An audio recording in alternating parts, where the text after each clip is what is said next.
What is up, everybody? Welcome back to Is It a Buy, where we just talk about stocks and try to determine if they're worth a buy or maybe a pass. My name is Corey. Thank you, everybody, for joining in. A little bit of a different room today, a little bit of a different setup, but that's all right. We're still going to be doing great things today.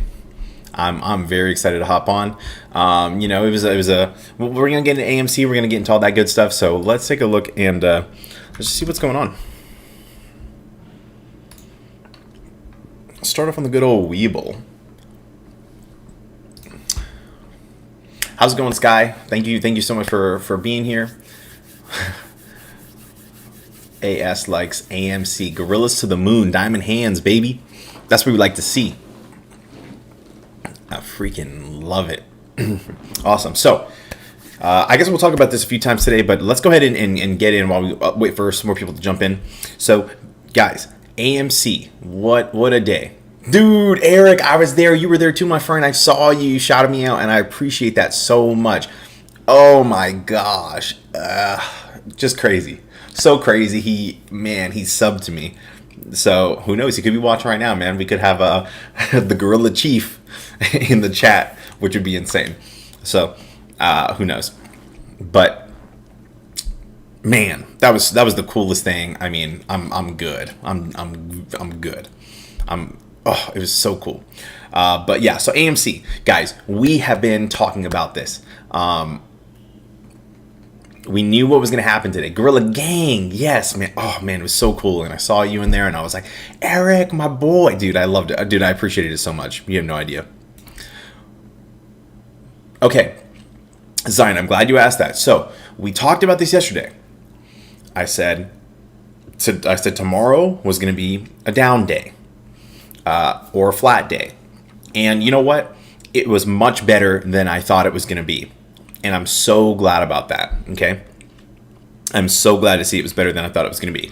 I was ready for a dip to $10 to anything, to $11, up to $9, anywhere. I was ready for a dip because I know that is just in my eyes, hedge funds playing games. How you saw it, man, dude? It was, oh my gosh, wow. It was oh gosh, being on trades, man, just give me life.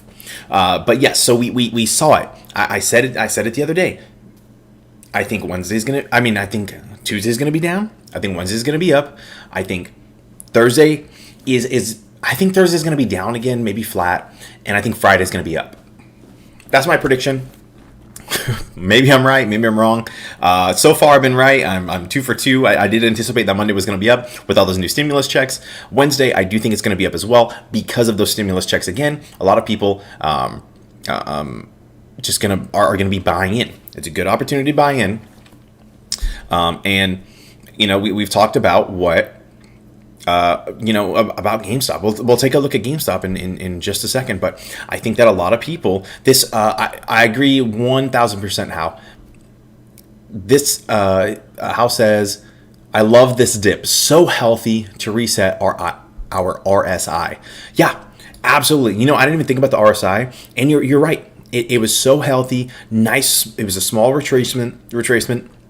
I believe it was about 50%, and it's where we want to be. We are in a very, very good spot. Looking at the 5-day, okay? No problem at all, okay? No problem. I'm totally okay with this. I was ready. Like I said, I was ready for a huge dip. Diamond hands. Johnson, I'm with you 100%. Has the DTCC rule kicked in yet? Not yet. To my knowledge, not yet. That's going to take a little bit of time. And but whenever that kicks in, that is going to be so big. Remember, that's basically like a margin call for these hedge funds that they will be forced to cover. And the speculation on why that was being implemented from the DTCC is because let's say these hedge funds go like bankrupt or whatever, then the DTCC, from my understanding, would basically be on the hook for that money. And they want to say, no. Like, you did this and you're going to have to cover this. So I think that's why they're trying to get that DTCC rule out, and I'm sure they're going to try to pass it as soon as possible. Or I don't know if they have to pass it. I really don't know the exact process behind that, but they're going to try to get it enacted as soon as possible so that they don't have to worry about it. Okay, That's a lot of money that they would have to cover for what AMC. Remember, shorts have unlimited losses. They can lose infinitely, just like call options have unlimited gains. Okay, so super important thing. That's a good thing to point out. Eric, AMC is on the SSR for tomorrow. It's going to be a big day. Yeah, I mean, GameStop is also on the SSR for tomorrow. I think and here's what I've been saying also. I think GameStop was on the SSR for today as well. Let's take a look at GameStop really quick. Were they on the SSR? Yeah, because I think it was this drop right here. I think they were also on the SSR. So this goes to show you again, we've talked about oh my gosh, I was looking at the wrong day. Oh, absolutely on the SSR. So that shows you that even on, the SSR, it doesn't necessarily it's going to mean a good day. They were still down 5% on the day. Okay, so a lot of people get wrapped up in this SSR short sale rule where they can only short on the upticks, but that doesn't necessarily mean they're going to have like a stellar day. Now tomorrow, I coincidentally do think it's going to be a stellar day because we have the not only the SSR, more stimulus checks, and it could be huge. Tomorrow could be a really, really big day, and I'm looking forward to that. Franco, what do you think about HOLX? Do you think that'll go up to 90? I'm not going to lie, I have not heard of HOLX. We'll take a quick peek at it. Let's look at the 1 month chart. Ooh. I'm not sure where you're getting 90 from this stock. 50% institutional ownership, one of my favorite things to see. What do these guys do? The company is formed for the purpose is to effect a merger, capital stock exchange, asset acquisition, stock purchase, reorganization, or similar business combination with one or more businesses. It intends to identify and execute an initial business combination with the telecommunications, media, and technology industry in the United States and other developed countries. It had not generated any revenues. I'm not really too sure what this means. Any kind of news catalyst. I'm not sure what would really bump this up that high, but currently where it's sitting at, I'm not sure when you're anticipating for it to go to 90 or anything like that, but not really seeing any kind of lot of volume or anything on this stock, so I can't really speak to that one. Oh, I'm looking at the wrong one. Sorry, HOLX. Was that the? Oh, okay. I imagine my confusion. Let's take a look at this, and then I want to hop back to GameStop. We'll take a look at GameStop. Whoops. Let's go ahead and close out of some of these things so I'm not getting messages. All right. Great. So let's take a look. Chart. Okay. Coming back a little bit. Institutional ownership. Holy smokes, that's a whole lot of institutional ownership. I like to follow the institutional ownership. I'm not going to lie. Let's look at this on the 1 month. Okay, so they've kind of been bleeding for a long time. Hopefully they did go ahead and they're reversing here. It's kind of hard to tell. Right now, what I'd be looking for is this 15-day MA to cross over the 200 EMA. Remember, 15-day moving average is this blue line right here. 200 EMA being exponential moving average over a 200-day period. If this 15 MA goes over this 200 EMA, you could be looking at a bullish run. But right now, hopefully, it looks like they may have found a bottom. If they continue to respect like these levels of support that they have here, then that could be good. Right now, I would be waiting for them to break this. As you can see, we had a head and shoulders pattern here. Shoulder, head, shoulder, and then it just dropped after that. Looks like we're gonna have a level of support around here. So if it breaks like that $73 mark, then that could be really good. But right now, it looks like it tested that level of resistance and it never really passed through. So I'm not sure if we may have found a bottom here. I might hold off if you're bullish on the stock, but if you already have it, maybe it'll be a good hold.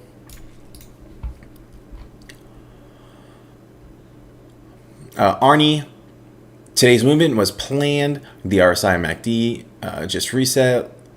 Look at it back in a 5-minute chart. Let's take a look.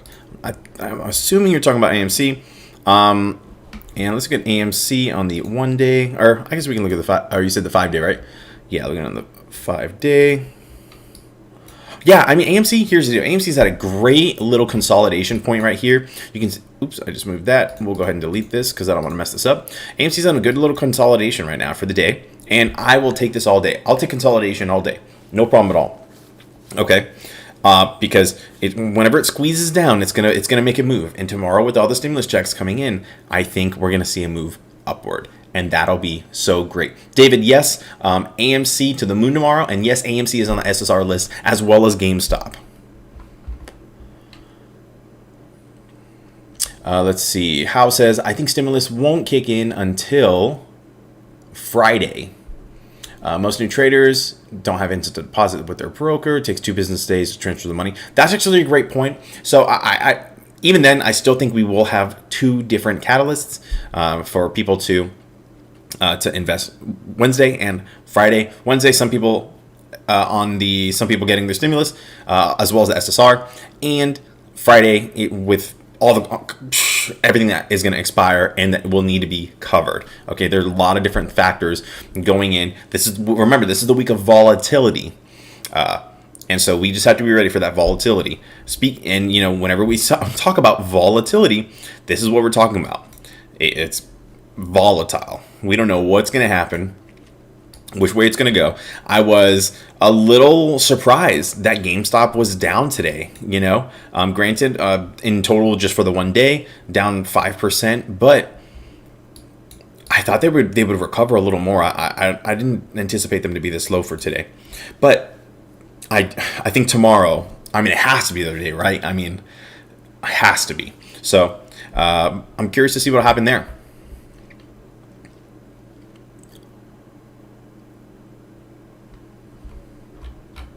Let me take a look at something here. Activity. Okay. Here we go. We'll do it like this. All right. Let's see what else is going on in the chat.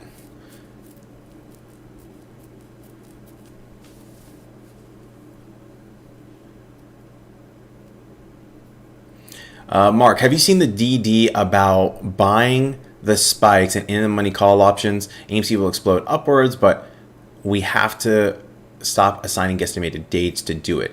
That only serves people, right? And that's a good point. That's something that I've tried to state.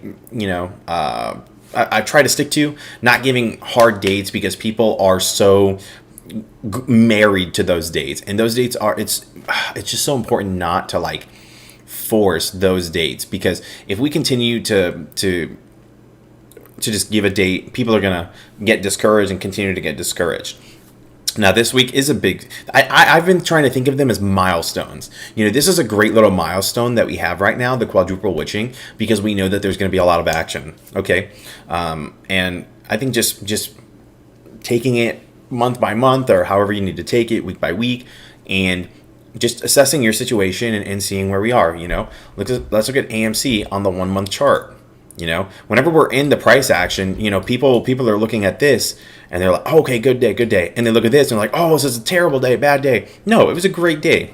We're down maybe $1 or $1.50 or something at the end of the day. But that's okay. We are still, let's look at the 1 month. We're doing fantastic. We're fantastic. So just continue this. Just continue doing what you're doing. Okay.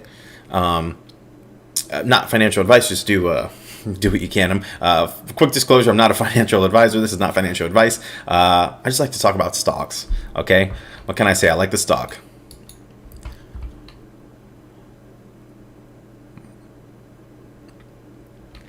Mark, I do agree with you. Mark says, I don't think SSR matters much when they can short the underlying ETFs. I agree. I mean, we've seen this before. Whenever AMC or GameStop is on the SSR list and the stock continues to go down that day, doesn't mean we're gonna have a green day. Doesn't mean we're gonna have a flat day. Now, whether statistically, if you are supposed to have a flat or a green day whenever you're on the SSR, that's another story. It's kind of I haven't looked at enough data to sway me one way or the other.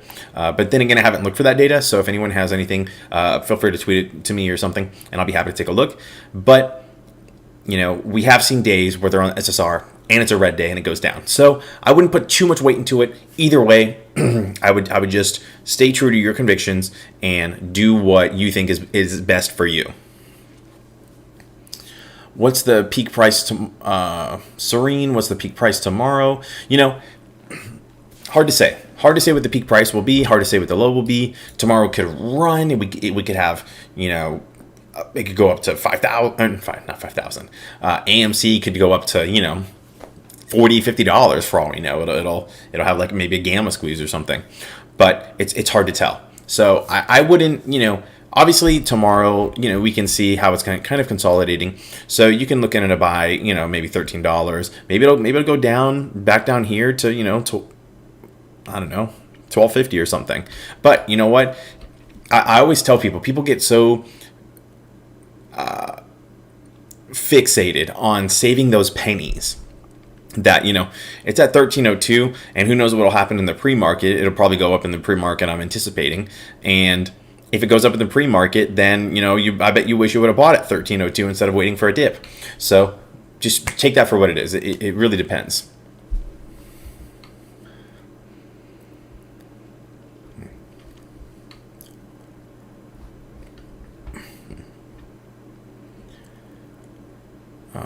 Volume is key for tomorrow. Yeah, I think volume is going to be big. And I also agree with your other comment, David. David says it'll happen when it happens.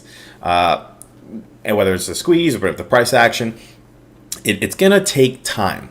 And if you're banking on this just skyrocketing and then skyrocketing, then you're in for a shock. And I need you to be prepared for the shock whenever it goes up and down, because that's what stocks do. I mean, you guys got to, and you have to look at it again macroscopically. Let's look at the 1 month again. This is a great looking chart. I've been comparing this to Tesla. Let's look at Tesla on a 1 year, okay? Minus whatever's been happening recently. Look at this 1 year. Okay, it is theoretically, people are saying that this was in a similar situation. This situation was okay, I guess to go over the story really quick, Elon tweeted that his company was overvalued. So it is theorized that shorts went in heavy, and whether the stock price went down, and then somebody, I forgot her name, it's the big stock girl. I forgot her. I can't remember her name, but some big stock person went on everywhere, and everyone started saying, no, this is a $4,000 stock. I don't know what Elon is saying. And so people started buying the stock. And allegedly what happened, excuse me, is they had their own their own short squeeze against the shorts. But we are in a much, much, much better technical setup than Tesla is, okay? Just technically speaking, okay? So this took a long time. Okay, from $70, it was $40, kind of ran up to $182. I think this was the pandemic. Yep, this was the pandemic. And granted, they did have a split, so keep that in mind. Back down to $70, and then over the course, look how long this took, guys. From 70, this was March 18th, and continued to go up until around January 8th. So that's a long time. That's a very long time for that. What is that? 8 months for that to happen. It takes time. So Kathy Wood, thank you, Mark. Kathy Wood, Kathy Woods, whatever her last name is. So super important to keep that in mind. Okay, I've been saying it. This is in my eyes, it's a long play. I'm not going to settle. I'll tell you right now, this stock can go up to $20 tomorrow. And you know what? I'm going to hold. I'm just going to continue to hold. Well, I'm not going to sell at 20 whenever at the end of the year, I think it's going to be at $25 or $30 minimum. I'm not going to sell it for that cheap. And I will say this, I do like the slower price action. I don't mind it at all. People are like, oh, it's taking too long. You know what? No.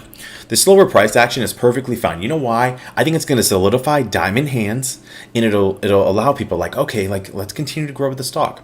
And this way, whenever it drops, hopefully people continue to hold. They're like, okay, it's a process. It's a process. So I think that and here's the deal. You want to talk about diamond hands? These guys have the most diamond of hands. Okay, these guys hold. They held all the way down here, held all this time, and you know what? It paid off. Okay, the people who held it paid off. So it's so important for you to stay true to your convictions and just know what your goal is, know what the plan is. And it's so important to look at the data and see what is being supported here. And I think the data shows that AMC has a long way to go. It can go a long way. And GameStop can go a long way too.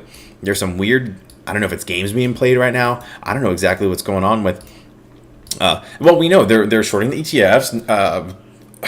We know everything that's going on. Shorting the ETFs, whether it's short laddering, naked shorting, failure to delivers, all of these are, well, basically all of these potentially are factors, and this is why these stocks are going to squeeze so dang hard.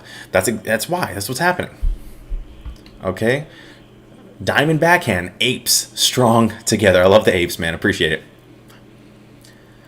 Hedges may be borrowing from the ETFs, but guess what? ETFs are owned their own shares, and we'll get them back. Guys, whichever avenue they're going, I don't think it's helping them. I don't see any way that it helps them. They can do whatever they want for the ETFs. They can try to short it and everything like that. But guess what? They're gonna have to pay. I don't care what the heck they're doing. But that's a good point.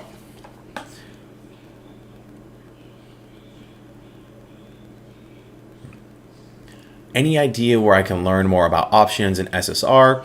I think Trace Trades just released an options video. SSR. I mean, SSR is nothing too crazy. It's short sale rule. Essentially, they can only short on the upticks. Okay, and that's it. That's the gist of it. If you want a quick synopsis, so you're not confused. But yeah, I'm actually thinking about doing I don't know if it would be I guess like a little course or something. I'm not sure how I would release it. I would want to do it, I think, on YouTube, or maybe I don't know. There's a few different options, but we'll see if that's something that I might do. I'm not really sure yet. Serene, I'm ready to hold for a while. I agree. Ready to hold, and that's what it's going to take. That mindset is what got Deep Effing Value so freaking rich. That guy's been holding since 2019. 2019, he's been holding, and look what he's done. You have to know. You have to know where you are, your convictions, and what you're willing to do, how long you're willing to hold, and what it's worked to you. And again, quick disclaimer: take care of number one. You're number one. Feed your family, pay your bills, make sure you're eating. Take care of you. All right, super important.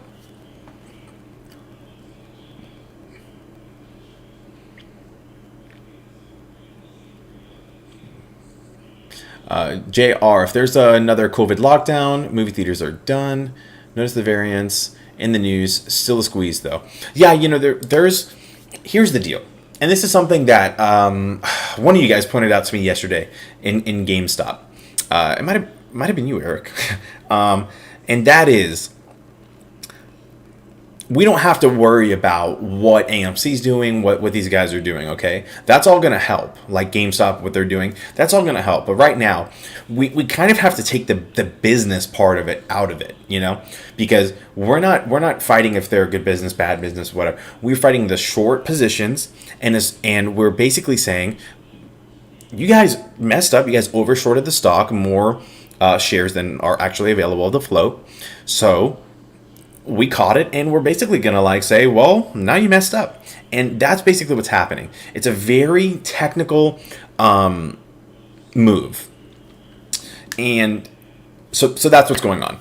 Now AMC it is helpful because not only do we have that technical move, but they are open and they're continuing to, vaccine is out, they're opening and all that good stuff. So important stuff to keep in mind. Personally, I don't think that there will be another COVID lockdown, especially with that vaccine coming out. I do worry that there's going to be an outbreak in some of the theaters, and that is something I am worried about. And if there's an outbreak in one of the theaters, in an AMC theater, could probably be a negative news catalyst. But at that point, maybe buy the dip. Make your own decisions. But that is also a concern that I have with these cruise lines. If you guys have been here for a little bit, I'm bullish on these cruise lines. Just kind of before all the news hits and they're opening. Now, one of the concerns is, remember, if there's a COVID outbreak on these ships, I believe they're going to cancel the cruise and they're going to have to turn around and go back to port, and it's going to be a whole a news nightmare. So, but it really depends on what happens there. So things to think about. But I think AMC will be okay, regardless. I knock on wood. I don't think we'll be in another lockdown. Dave, yo, you're quickly becoming one of my favorite streamers, man. Genuine and knowledgeable. My friend, thank you so much. That means the freaking world to me. Thank you. I'm trying hard. I'm trying to be here every single day for you guys, just so we can talk about it. We don't have to have the latest and greatest news. I'm trying to find this news during the day and bring it to you guys and present to you what I have. Sometimes there's not too much crazy news. It's going to be something similar, but the sentiment is what it is. And for me, it's hold. I'm holding. Big week for us. It's going to be a huge week. Tomorrow, I'm going to try to stream all freaking day from 30 minutes before open to close, or maybe 30 minutes after close. I'm going to be on all day. So I would love your guys' support to just be there. That'd be great. You don't have to be too active in the chat. I know a lot of people work, but put me on headphones. I don't know, whatever you want to do.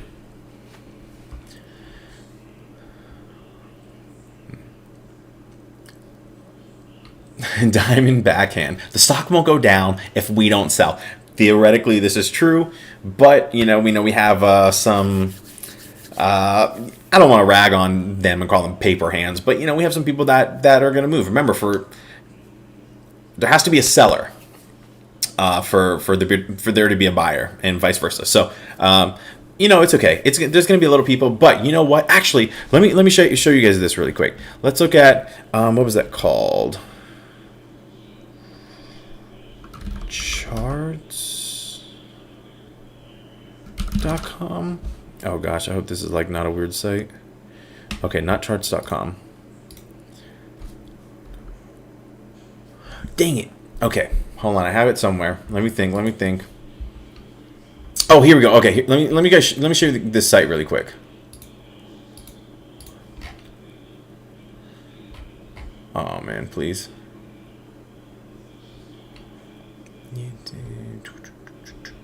Capital.com. That's what it is. Copy link. Okay, take a look at this site. Traders. This is capital.com. And this is something I've been trying to work on that AMC to 2K video. There is so much information that I need to dissect. I want to make sure I get it right. I don't want to give you guys false information or anything. It's all speculative as it is, but I am working on that video. Gosh, with everything going on, it might take a second because I'm going to stream all day and I probably won't have time to make videos. But take a look at this really quick. I got this from that article or that post on Reddit. And essentially, capital.com, and it looks like I logged in and I try to see if I can, if this is a voting thing, but it looks like they actually take whatever their calculation is. They're taking some kind of maybe of the float or how many people are selling versus buying. But the trader sentiment is buyers and holders. Okay, they're not just buying, they're holding, because a lot of us are just holding, right? We're not really selling. So there's a lot of buyer sentiment on these stocks, and it's huge. Okay, this is something to keep in mind. We're not selling, we're holding, and people are continuing to buy.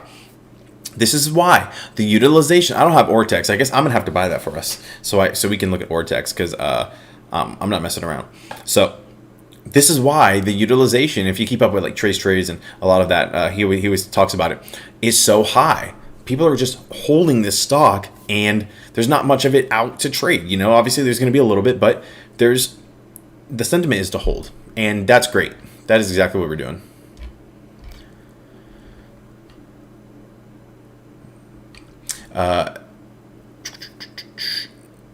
Mark, I had to. Yeah, guys.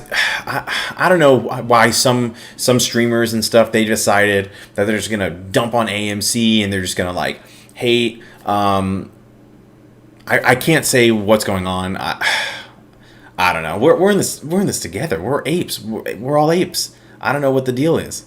I don't know why any streamer would rag on each other and call another sock a dead cat. Anyways, not my place. But strong together. AS. Last week, borrow rate from TD Ameritrade was 19.9%. Don't worry about those Fintel numbers at all. Yeah. I'm not even pulling up Fintel. I paid for it too. I'm gonna have to unsubscribe, which is fine, I guess. Thank goodness I went monthly. I thought about going yearly to really invest and save that money, but you know what? I don't know. Fintel has really lost a lot of trust, a lot of what is it? Credibility, and not a good look. Not a good look. Personally, I hold GameStop and AMC. Mark, yeah, I mean, here's the deal. What would you want to hold? GameStop, and it's so funny because hindsight is 2020, right? Now we're looking at GameStop at 150. If it were to go to 150, what a dip! People would buy that dip, but they had plenty of time to buy at $50, and if you bought, you bought. If you didn't, you didn't. I think it's so funny how that stuff works. AMC was sitting at $5, and people didn't want to buy. Now everybody's buying in at $8 and stuff. So it's just funny how perspective just changes, and it's okay. Hey, if you bought in at $9, hey, if you bought in at $12 or whatever it's sitting at now, welcome. This is what I say. Daniel, absolutely. Daniel says, at this point, expect heavy propaganda and of all kinds, and our forums are infiltrated. Yes, we've been talking about that. FUD, fear, uncertainty, doubt. And I have a video on this, and it actually has a bunch of views. So I appreciate if anybody spreaded that because it's so important, guys. This week especially, I'm actually surprised. It's been relatively quiet. I haven't seen any bad news yet, but people are. I'm sure it's coming. I'm sure it's coming tomorrow, the next day, or Friday, and they're going to try to scare us out of our positions. Remember, in that video, I talk about there are bots. There are I don't know if I can say bots, but they're 99.3% of all of the. And here it is. I'll give you right here. Look, it's on the GME subreddit. I'll show you exactly where to find it. I think you go in here. And then you go to, is it in the wiki? And then, was it announcements? Oh gosh, okay, I can't remember the exact link. But essentially, they found that a lot of right here, boom, found it. Guys, a lot of this information was coming from one IP address. Look at this. So far, we've seen 99.3% of fear. Oh my gosh, I forgot what the U stands for now. It happens to me every time. This is so embarrassing. Fear, uncertainty, and doubt. 99.3% of fear, uncertainty, and doubt posts coming from a single ISP in a single region. You know what this means? That means that there's either a compound or a little house or a little group of people, who knows, just on there spamming, or it's a bot from a bunch of bots from that location. Ridiculous. And I was like, okay, well, what's the data like? I mean, this person scraped over 10,000. Where's the number? Where's the 10,000? Over 10,000 accounts, and they followed it. It was a whole thing. And I found this it's actually pretty credible. They're right here, upwards of 10,000 accounts involved, and man, that was crazy. So there's a lot of weird things going on. It's going to continue to happen, and we need to make sure that we are ready to see what's going on. All right, propaganda is coming. The fear is they're going to try to scare us out of our positions. They're going to try to trigger our stop losses, and we've talked about that. Make sure that you're being very wary about these stop losses because they're going to try to trigger them.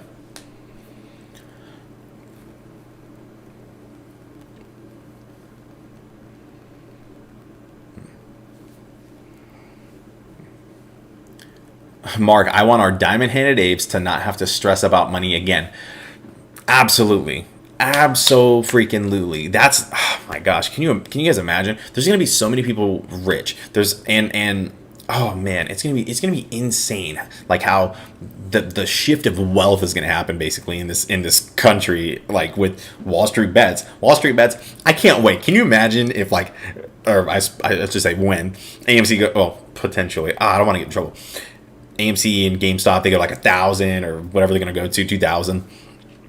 And then all of the posts of like people in their Lambo and all the crazy like and silly ridiculous things that people are going to do, put like the diamond hands, Wall Street bets, logo and all that stuff on these like expensive cars. It's going to be crazy. It's going to be so much fun to like see what everybody does. Oh, I can't wait.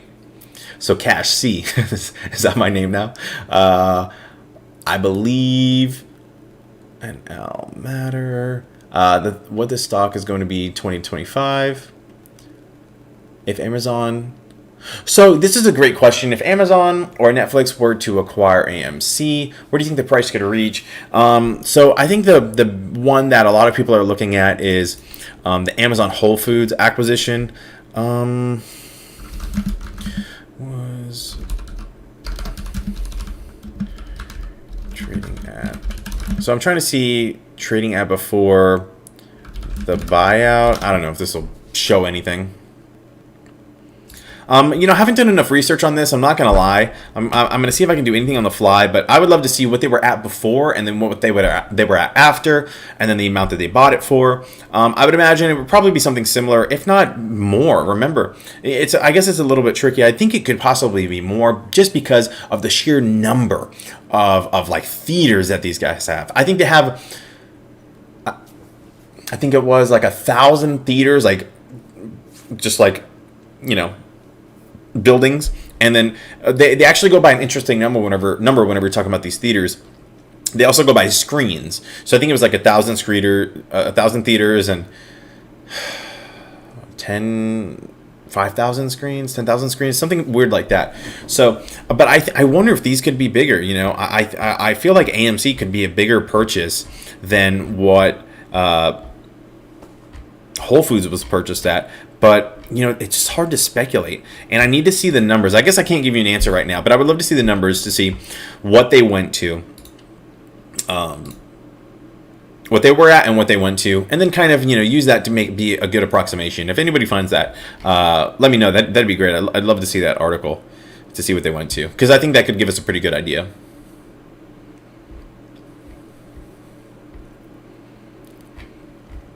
Oh boy, where was I? It's going so fast.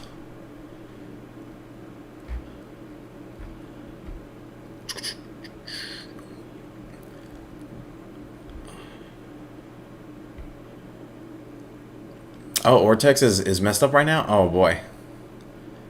I wonder if there's, and again, we don't know where they're pulling these numbers from. That's something that I've been thinking about a lot recently. Is we look at Market Watch, Yahoo Finance, NASDAQ. I mean, we look at all these websites, and the question is, where are they getting their information from? Where are they getting those numbers from? How is it being generated? Is there a true analyst in there? Is there some kind of algorithm? Like, who knows where these numbers are coming from? And it's that's the question. Daniel, yes, I heard Trey say this today. He says Fintel's false intel, and I was like, dang, that's pretty clever. I wonder if he got it from his chat or someone said that, but that one was pretty good. Daniel, okay, I guess this is in relation to the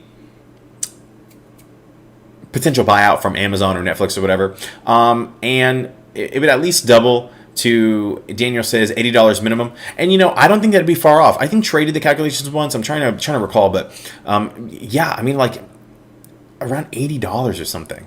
So, which, is what's being speculated. So I think it was like 60 to 80 or somewhere around there. I can't really recall, forgive me. But either way, it's going to be a lot. It's worth it to hold. Like, potentially, if that buyout comes, it's so tricky. I don't know why they wouldn't buy out right now whenever they needed the cash, or there's a few different reasons when they could have bought out. But I'm not sure why anyone does anything with these mergers. There's a lot of speculation. I'm sure there's a lot of different hoops and stuff that need to be gone through before anything happens. So yeah. Mark says Amazon is trading at almost 3,100. Geez. If they were to acquire AMC, I assume some of that would drip into AMC. Potential. I'm not really sure how that would work for as far as the stock goes. Well, from my understanding, I thought we would be bought. Wouldn't we be bought out of our positions? Does Whole Foods still trade, or did they ever trade? Oh yeah, they still do trade. Yeah, I'd be curious to know what happened. I wonder if I can. I don't know. I was gonna try to see if I can see when they were bought out versus when they were traded. I think it was 220. Let's look up when the buyout was. Let's see if we can get this number really quick. Bought by Amazon 2017. Do we have a date in 2017? Well, let's look at all of 2017. Oh, I wonder it would be somewhere around here. So 32, 36, 41. 20. This is 2016. Yeah, I can't really tell. Sorry, I'm trying to do this stuff on the fly, and I really can't speculate at this time. It's too much going on.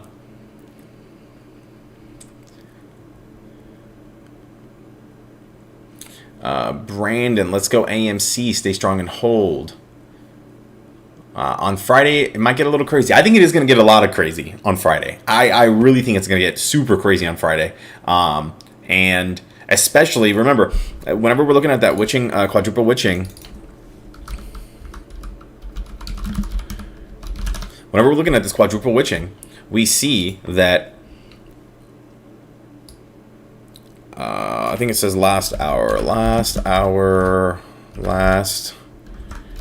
Oh, okay. Well, I thought I saw something here, but I do remember reading that in the last hour of trading is typically, is crazy. That's when we could have a huge run, because remember these options. I'll read it. I'll read it one more time.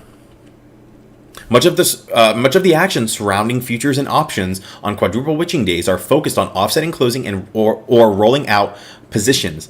A futures contract contains an agreement between the buyer and the seller in which the underlying security is to be delivered to the buyer at the contract price at expiration. Okay. Power hour, baby. It's going to be huge. Love life. Saw Trey, shout out to you. Congrats, man. Thank you so much. I think you commented. Didn't you comment, love? And you said I like, is it a buy or something? I think you shouted me out too. And I think you read it also in the chat, which was, man, it was so cool, guys. It was so freaking cool, that Trey shout out. You guys, oh my gosh. I would love to do something with them. Trey, if you're here, man, let's make a video, bro. That could be sick. Mark, I don't set stop losses anymore. That may be what some people have to do. A lot of streamers have been saying, and on Wall Street Bets, I've been seeing a lot of cancel your stop losses, because they're going to trigger it. Guys, remember, Robinhood is selling all that information to Citadel, and who knows who else they're selling it to. Who knows what Citadel's doing with that information. I'm sure they can see exactly what is going on, exactly what your stop losses are. Remember, they don't have to trigger, they don't have to force the price down to, let's say it's GameStop. They don't have to force the price all the way down to $200, or let's see, let's think of a number really quick. Let's look at the 5-day. Okay, for here, let's take it right here for example. Okay, 283. They don't have to get the price all the way down to 225. They don't. They just need to get the price to probably here, from 283 to, let's say, 265. If they do it here, remember, they could potentially do a chain reaction.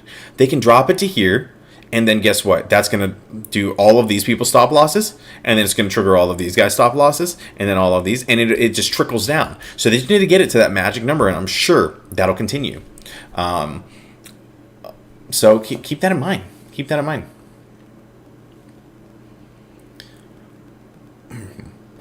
Hayes says, any suggestions on buying call options on Friday? Call options on Friday is It's totally up to you. Whatever you want the call option to be at. Now we have a bunch of calls that are going to be expiring in the money here. I would love to get that $15 strike price, which is very, very possible. I really think we're going to get to the minimum of that $15 strike price, which is just going to compound and give us potentially another gamma squeeze. And this time, instead of starting at, what did we start at? $4 or $5 last time to $20. Let's say it started at $5. That's a 4 times gain. Imagine starting from $15 with a 4 times gain. That would be insane. And who knows if we'll get there. But as far as buying a call option, remember, I recommend buying call options. If you've looked into them, you understand them. Because they're risky. But if you don't care about the risk, and then I guess that's up to you. But I like to buy calls personally, just a little bit outside of the money. This way, it's a less of a risk, especially so close. I mean, now if you're anticipating, and again, you have to keep in mind it's going to be cheaper. So if you wanted to buy a $40 call, it's only $50, and the only amount you can lose is $50. And if it goes to $60, you're sitting freaking nice. You're freaking rich. I don't know how rich, but you can be very rich. You can make some good profits with that. It's just a matter of and that's based on the premium that you would have to pay. Now, if you want to buy one of these just out of the money, it's going to cost a little more. Look at this one, $920 versus $50. But, what's your risk? What's your risk tolerance? So keep that in mind. Something to keep in mind.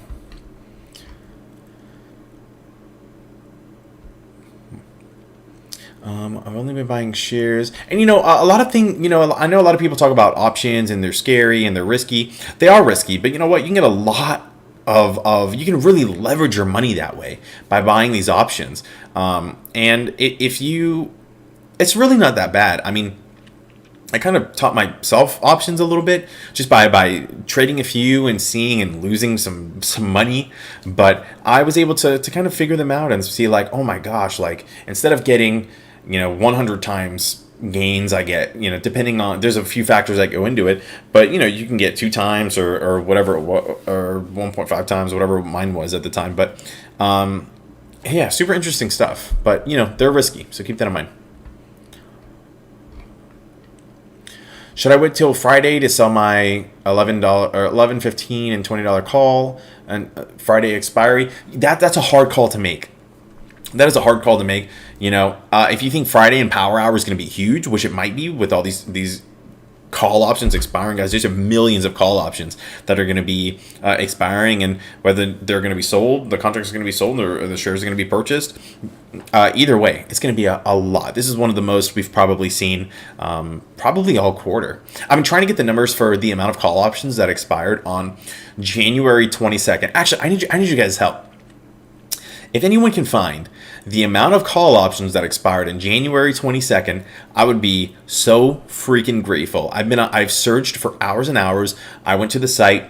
I purchased what was supposed to be it was only like $5, but I purchased what was supposed to be the call options because I want to compare and the reason I want the January 22nd is because January 22nd was the Wednesday before we went up to $20. I mean, the Friday before we went up to $20.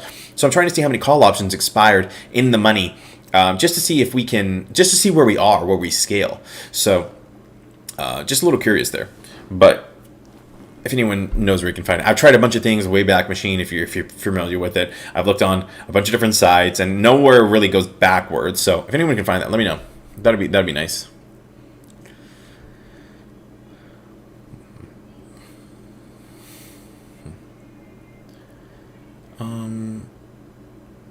Yeah, Monte's. You got super lucky there. Let's see, I had stop loss on it, and it kicked me out at 200. Bought right back in. You're lucky you got back in, because imagine, and I guess it's a matter of perspective on your day, because let's say you were kicked out. Let's go back a few days. I think it was the 10th, right here. Let's say you had a call option, or not a call option. I'm sorry. Let's say you had a stop limit at $300, right? $348, $300 doesn't seem unreasonable to have a stop loss at, if that's what you wanted. So imagine if you got out at 300, right? It just I'm sorry, I'm doing this backwards. Imagine if it sold you out at at 225, and then it goes down to 172, but you don't miss it. You don't see it. So you miss all of this, and now you sold out at 225, and now you have to buy in. You probably would have bought in the same day because you're anticipating the stock is gonna skyrocket. So imagine you bought in here at 260, and then it continues to go down, and it's like, well, dang, I just sold out of all my positions, unwillingly, essentially, and I now have to buy in at 260, and then imagine waiting at 260, and then now the stock is is down at 200. So that's another reason to be super wary with those stop losses, just to make sure you can do it. What a lot of people are doing is, instead of doing a stop loss, they're doing a purchase. So what you can do is, for GameStop, for example, you can set purchase at different prices. So if it drops to 160, purchase a share. And you can set those in whatever platform you're using. If it goes to 180, purchase a share, and then it'll continue to purchase at those different prices. But keep, just different options if you want to try to average down. But little idea there. Kimber, if everyone's holding and less are buying, wouldn't it be a lot harder to get the price up to squeeze? If everyone's buying the dips, everyone wouldn't get the same. Everyone's getting in around the same price, wouldn't it? So that's a great question. Theoretically, what we would be looking for is there's always going to be a little bit of price action, but you have to keep in mind, we have to agree upon a price. So if let's say we're on GameStop, and if everyone has their stop losses at like 1,000 or whatever, and the hedge funds, remember, whenever the hedge funds are going to be forced to cover, they're going to have to buy in. So if magically everyone had a sell essentially at $1,000, the hedge funds would have to just agree upon that price because they don't have a choice. And theoretically, that is what people are trying to do. They're hoping, or they're anticipating that there's going to be, let's just make it easy numbers, okay? Let's say there's a lot more than this. Let's say there's 1 million shares that the hedge funds are going to have to purchase, whether they're naked or whatever it is, right? And let's say so let's say there's 1 million shares they need to purchase, and let's say there are shares let's go to $200. Okay, so we're currently at $200. Let's say some people have it at $250. And these are the Wall Street Bets people. Oh boy, follow me here. Okay, so these guys need to purchase their 1 million shares. This price is at 200. No one's selling at 200. Now we're at and no one has anything until 250. And let's say 50% of people have their things so let's say there are 250,000 shares at $250. Okay, these guys need to fill all those 250,000 shares.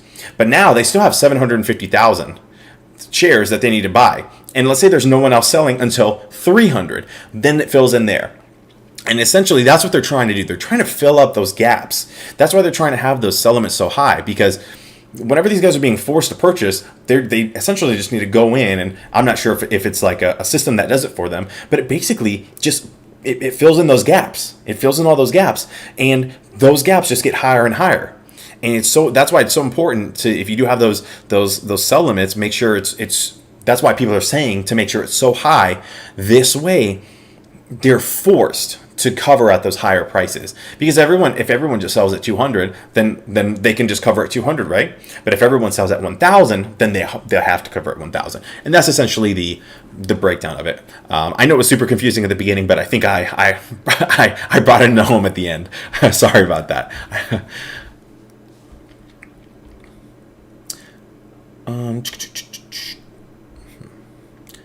Everybody's talking about the options and same-day options and all this stuff, and it really depends on your risk tolerance. Here's the deal. Same-day options are going to be technically cheaper, because, especially if they're out of the money, because it's going to be harder for you to get into the money. But, there's a lot more risk. If the stock is trading at $20 Friday morning and you buy a $40 call, it's going to be probably super cheap. And who knows if it'll make it. But if it makes it, you'll be paid pretty well.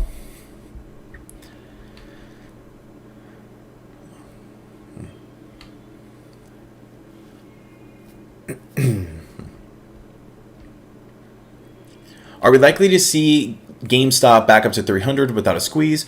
That's That's a great question. No one can tell you what these stocks are going to do, and GameStop is, and this is why. And if you've been around, you know, GameStop is a little tricky for me personally, from a technical standpoint. And this is where I have to kind of check myself, because from a technical standpoint, there are still those outstanding shares, and those hedge funds still have to cover. So theoretically, from that technical standpoint, yes, as long as people are holding, which it looks like they are, according to here. I'll have to grab the GameStop one. According to here, people are still holding. Okay, and as long as people continue to hold, then theoretically, yes, that price will go up, because they'll need to cover and purchase. Okay, I forgot. Oh, so without a squeeze. So that is what we're looking at now. For me personally, and again, this is why GameStop is a little tricky for me, is because they haven't really announced what their plan is for growth. AMC, they don't really need a growth plan. They are who they are. I'm sure they're going to break into something, and maybe hopefully they go into streaming or something. But they've been closed the whole pandemic. GameStop, from my understanding, has relatively been open, and unless they break into super big online market or something, they become the next Newegg or iBuyPower or something like that, then, you know, is their stock worth $208? It's just the question, and I'm not saying it is, it isn't, but that's something for you to decide. And that's why I do like AMC a little bit more, because AMC, not only does it have this kind of technical setup, but for a squeeze, but you know, they were shut down because of the pandemic. Now people are able to purchase in, and people are able to kind of go to the movies. The vaccine's out, they're opening. There's a lot of good catalysts that are working. So something to keep in mind, you know. I got 1,300 shares of AMC and 76 call options for $5.50. Yeah, I mean, here's the deal. What was, and you didn't even say your buy price. Let me know your buy price is whenever you guys, your average cost. I would love to know that, Andre. I feel like you're probably in a good spot, man. Sitting very pretty.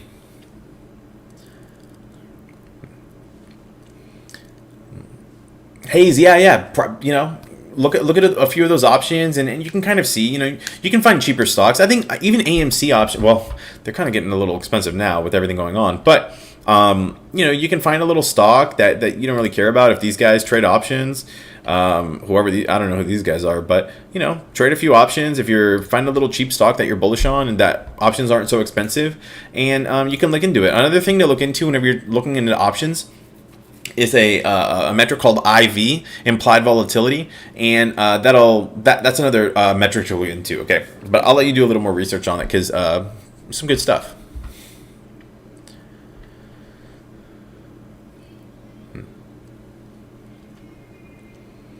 I have a call expiring on Friday at $13. That's what Gunnar says. Gunnar, I hope that pays for you, man. I think that'll pay out. I really do. I think like I said, I think it's going to be a good week for AMC.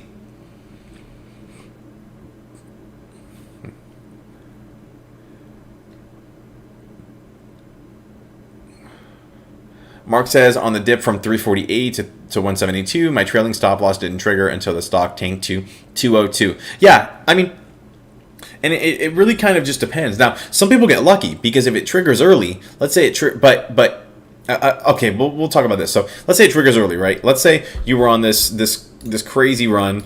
Let's go back a little bit. Let's say your stop loss triggers here at, and this would be a terrible place to set your stop loss, by the way, because this could just happen during the day regularly. But let's say it's at 271, it started at 283, and your stop loss is at 270. Now, if it triggered here and it fell all this way, and then you were able to buy in here, then okay, great. But the question is, are you going to be sitting by your computer waiting for the notification or whatever saying that it recovered? It's a gamble. But, maybe you could have bought in lower. So it really just depends. And from my understanding, that really doesn't help the squeeze whenever you sell out and you have to buy back in. So something to keep in mind. I'm going to take a sip of water. Thank you all for joining me. This is so great. I appreciate you guys. If you wouldn't mind dropping a like, that would really help me with that YouTube algorithm. Keep in mind, tomorrow I'm going to be live all day. So I'm going to be competing with the big boys, but that's all right. I would love some support from you guys. And that's what I have to say. Also, I'm trying to do my best to cover like GameStop, AMC, all these other stocks, especially this week is going to be huge. So make sure you're subscribed. You don't want to miss anything.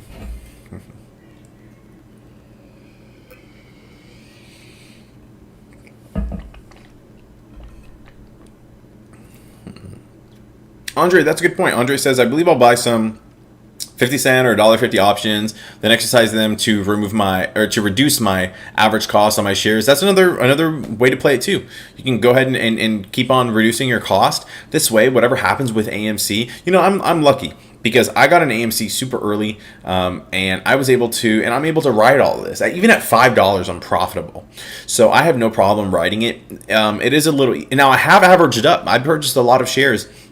Even me, my average price is probably, I have to check it, probably $7 or something. But I've been averaging up just because I'm like, you know what? I'd rather, what's a few bucks whenever it goes up to 100 or 1,000, whatever it's going to go to. I've been averaging up. I had somebody ask me, is that a good idea the other day? It depends how bullish you are on the stock. Where do you think it's going to go? Where do you think it's going to go?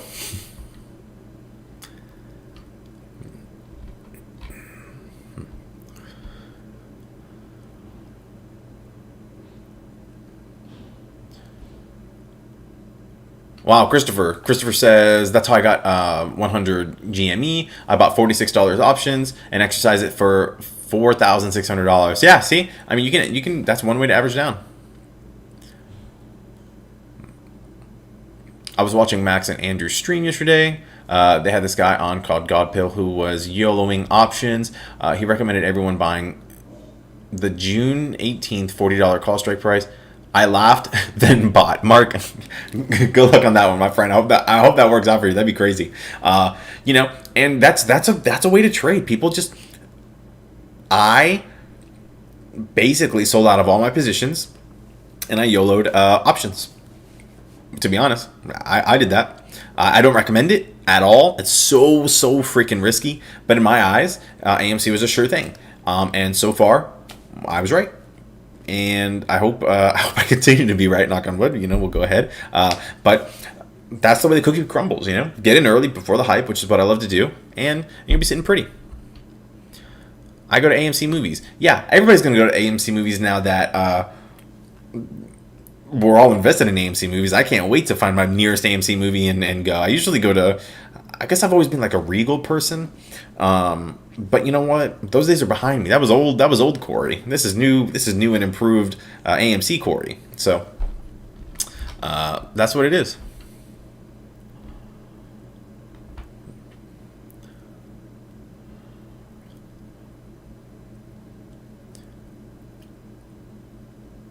When it's all said and done, I'm gonna miss it. Serene, I think we have some time. I think we have some time. I don't know when this will be said and done.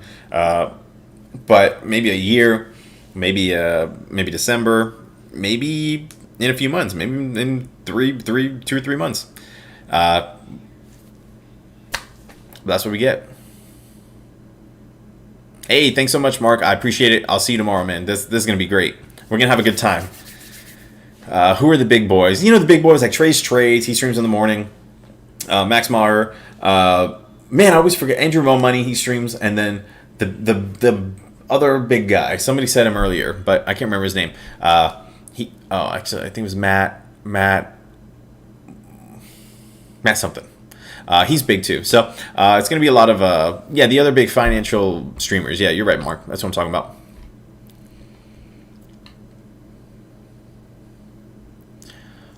I follow them all. I follow my homie. Is it a buy? I appreciate it, Mark. I appreciate it so much, man. So what happened with GameStop? That's a great question. GameStop is it's hard to say what's been going on. This could be just a tactic to discourage people, and that's what I think it is. I would not be surprised if GameStop ran for the rest of the week, and they had just 3 green days. I know for AMC, I am anticipating up tomorrow, down Thursday, and up Friday, but GameStop, they've already had their down days, and I'd be curious to see. And if tomorrow they're down, then that is shocking, because that's when more stimulus checks are coming out. That would be Matt Kors. Thank you so much. Is the other big boy that I'm talking about, big streamers. So GameStop, I would be very surprised if they were down tomorrow. And if they're down tomorrow, man, that is. There are some things that you shouldn't do, in my opinion, for these hedge funds, okay? And one of them is to not be so dang obvious. You want to see what obvious looks like? This is what obvious looks like. This is not a good play. This is not a good look. This is not a good idea. This is just not something I would recommend. And I'm not trying to help the hedge funds, obviously, but, guys, whenever you see this, this is just like, this is silly. Like, this is desperate. This is embarrassing for, in my opinion, these hedge funds to just like, these guys are doing good and like, we're out, we're done.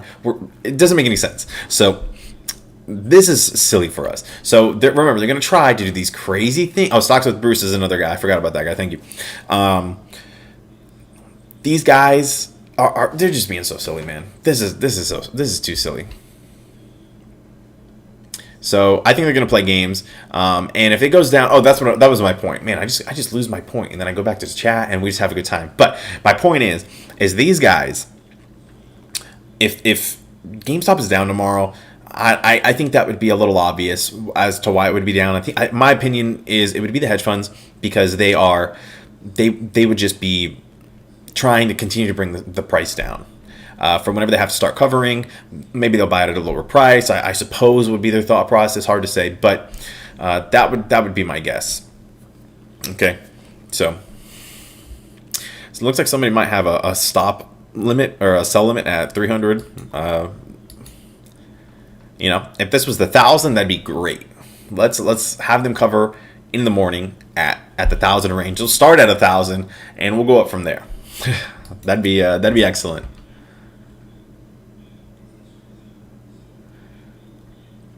Rob, seen you get mentioned on Trey's show. Love the content. Through you liking us up, Rob. I appreciate it so much. Man, I don't know, guys. Trey, he inspired me to like start this YouTube channel. He just said in one of his streams or something, he just said like, if you want to start a YouTube channel, start it. You can do it. And I was like, you know what? I can do it. And the rest was history, man. I was like, I'm just going to do it.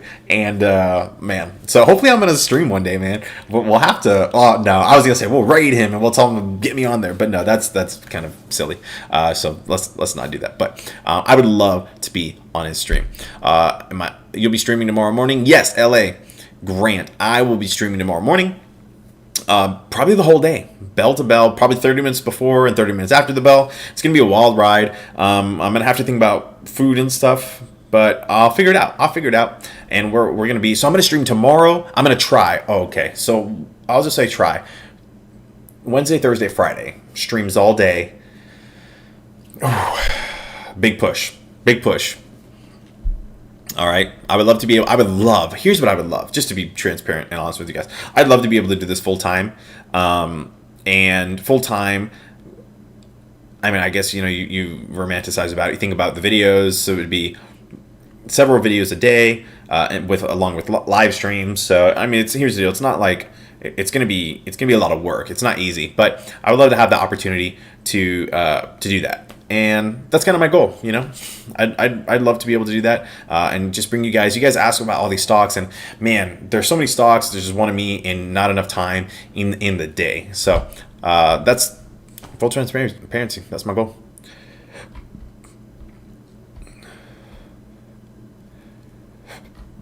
Yes. And so Girardi, I think if GME squeezes first, people will put some profits toward AMC, which will make AMC squeeze.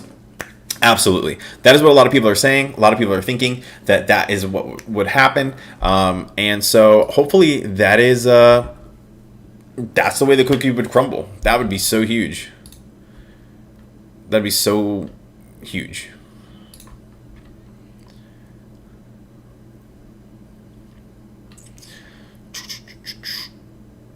Hold on, let me see where I was. Yeah, so I work near Times Square, a couple blocks away. I see AMC and Regal opposite of each other, and I always go to AMC when I pick a movie to watch.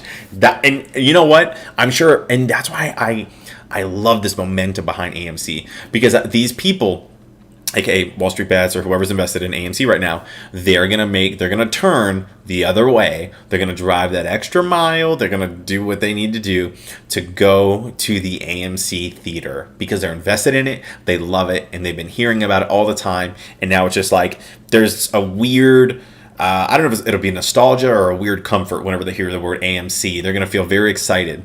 And I think it's going to have like a conditioned response.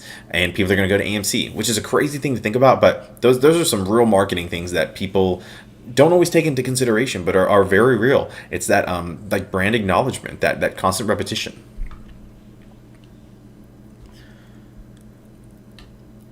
Mohammed, hey Mohammed, welcome back, man. I remember you.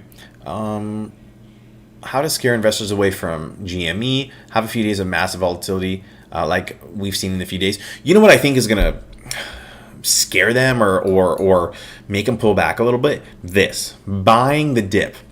Buying the dip. I think that will scare them so much. And just saying like, holy smokes, these guys are crazy. They're gonna think we're crazy. And you know what? We might be freaking crazy. And I think that's what'll scare them. Just continuing to buy and hold until they're like, holy smokes. They're gonna be stuck. And they're not gonna have anywhere to go. Except for buying.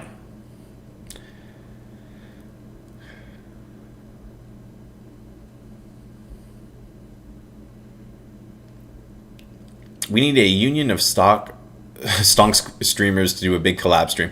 I would love that. I would love to be, but I kind of feel like a fifth wheel. It's kind of weird, you know. I'm not that I'm like not confident or something, but you know, there's already they call themselves the four horsemen or the four whatever they call themselves, but I don't know. I can't think of a cool five of anything. Like maybe Power Rangers, but it's like I can't think of a cool stock Power Ranger type thing. If anybody thinks like a cool like Power Ranger name, let me know, and maybe I'll pitch that to Trey, and I'll say, Trey, we could be the the power traders, power trainers, something like that. We'll think of something cool. If anybody has a cool name, let me know.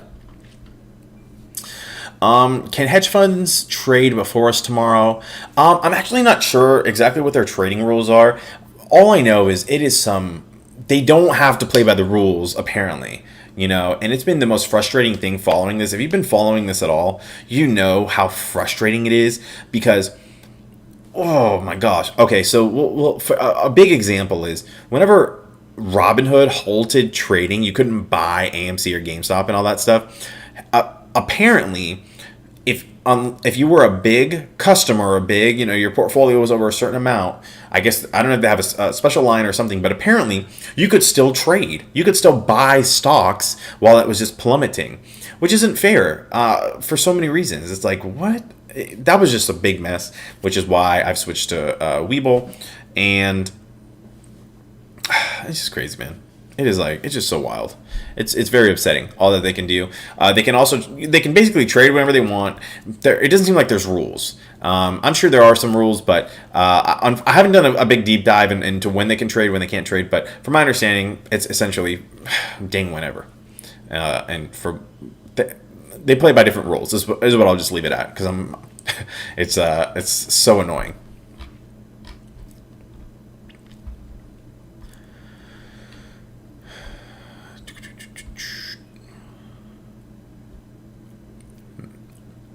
So the hedgies attacking and what Bruce said about IMC. You know, I wouldn't worry too much about what Bruce said. I think he called it a dead cat or something. But you know what? That's fine. We're gonna let him let him do his thing, whatever he thinks he wants to think. You know, no problem at all. Look at GameStop over 5 days. And look at AMC over 5 days. So whatever Bruce wants to think, he can think. No problem. He's just doing his thing, and hopefully he's got it. Good luck to him. Or these smaller channels start collaborating on other channels to build their base.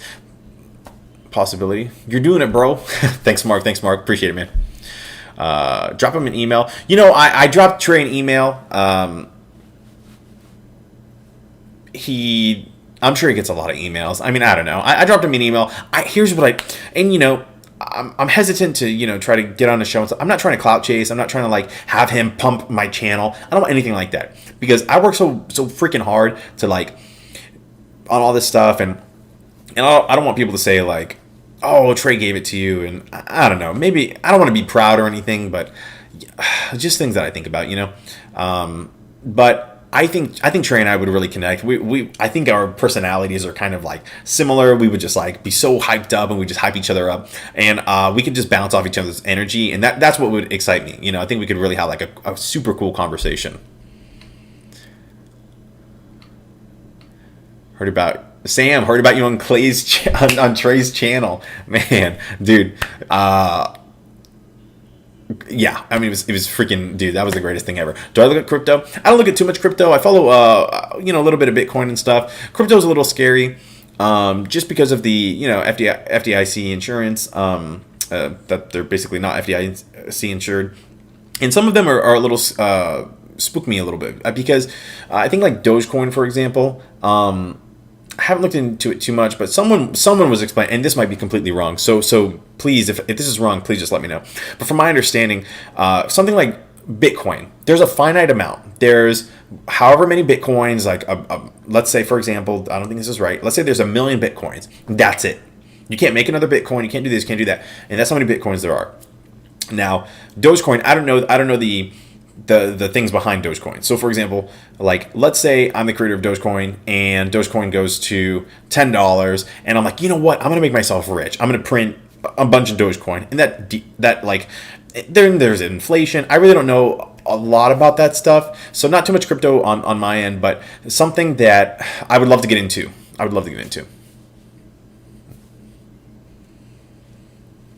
Mark, shoot him an email on his business account. Maybe I'll send it on his business account. I don't know who I emailed. He had posted an email on his let me check his account really quick. Maybe I will. Let me see if this is the email I messaged. Oh, here he is. Okay, Trey. Here, we'll do this right now, guys. I'm not messing around. Is it about? I'm not a robot. Boats. I gotta do my captcha because they think I am a robot. Submit. Okay, that's who I emailed. We'll see if he gets back. We'll see if he doesn't get back. Who knows? Gorilla Gang. But I would love to do a stream with him. If anybody has an in. Just kidding. Let's see what else we got going on in the chat, guys. I appreciate it. Where were we? Oh my gosh. Here's a stock question. What is your favorite stock? That is an excellent question. I have a few stocks that I really like. Let me see if I have my favorite stock. Let me see. One of my favorite stocks.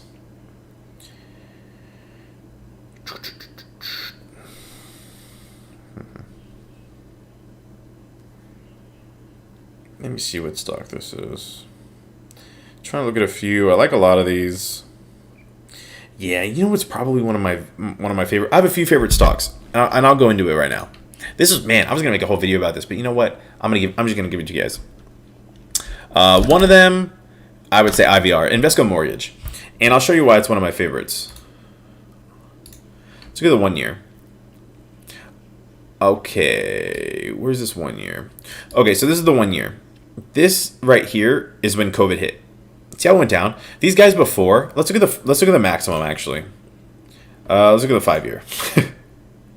Okay, so for 5 years, this is where they've been trading at. Okay, let's go all the way down here. $7 or whatever. But more recently, since 2018, they've been trading at around $13 and stuff. So I really like this stock. These guys, they're like mortgage capital, and they do like investing and stuff, and whenever everything just dropped, everything got dumped for them. And remember, a lot of people, they weren't able to pay, whether they weren't able to pay their rent, there were a lot of things. But as the economy starts to open, as everybody starts to open, this is one of the stocks that I feel like has a lot of potential. Look, they don't have to go all the way back to $18. Shoot, it's less than $4 right now. If they continue to go up a little bit, look at this drop right here. This is a sack of potatoes over just a few days. This was 13. So this is less than a month. In less than a month, it just completely bottomed out. Okay? And this has a lot of potential to come back. If this one comes back, this could be a huge one. I'm going to give you guys this one for free. But this is probably one of my favorite stocks. Lot of potential here, guys, for gains, and a lot of people purchase homes. I purchased a dang home during whenever because interest rates were so low. So I feel like this stock could really come back. And look at this institutional ownership, 50%. I love it. That's a good amount. And look. We love BlackRock and we love Vanguard. Those people are one of the most invested people in AMC. Both of those guys. So I like their choices. All right.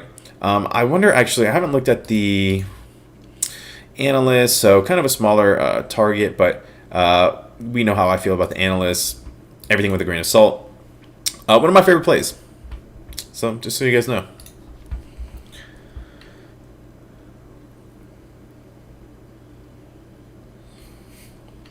Now, okay, so do I think it'll pop? I don't know if this will pop. I think this is a very, very, it might be a long play, but you know what? I'm very confident in the gains of this play. Very confident. I think it could be a great play. It's probably a long-term play, but I think you can see some good returns there. I'll take it. I'll take it all day.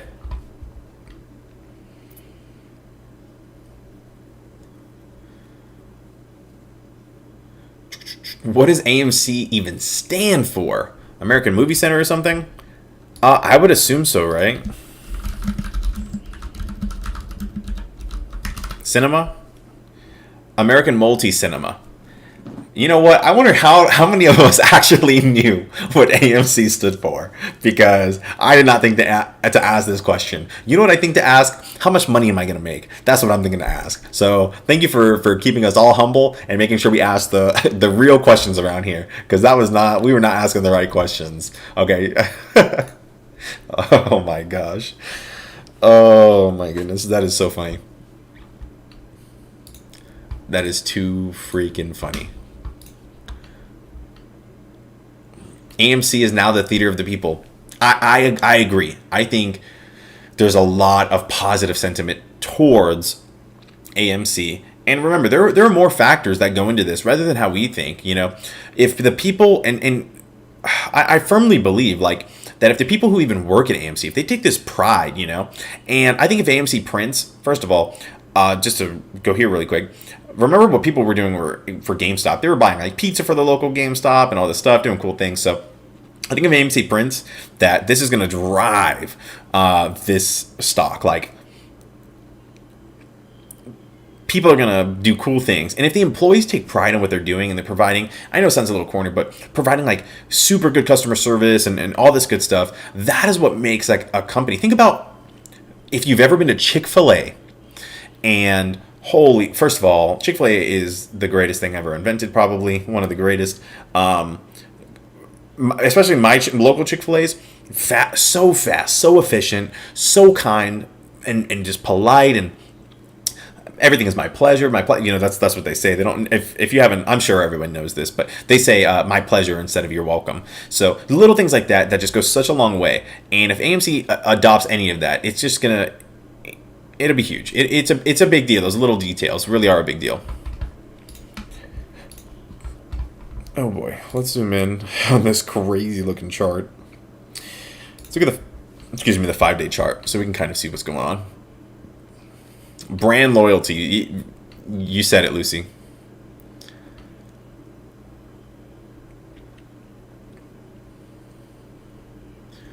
Yep, Jordan. I've been giving that example of whenever you hear something over and over again, it's you know you don't know if you really like it, but you know what? It sounds good, so you're just gonna go for it. That's exactly right. You know what? You know what Nickelback song I actually do like though? It's the I think it's "I'm Gonna Be a Rock Star." I do like that song a lot.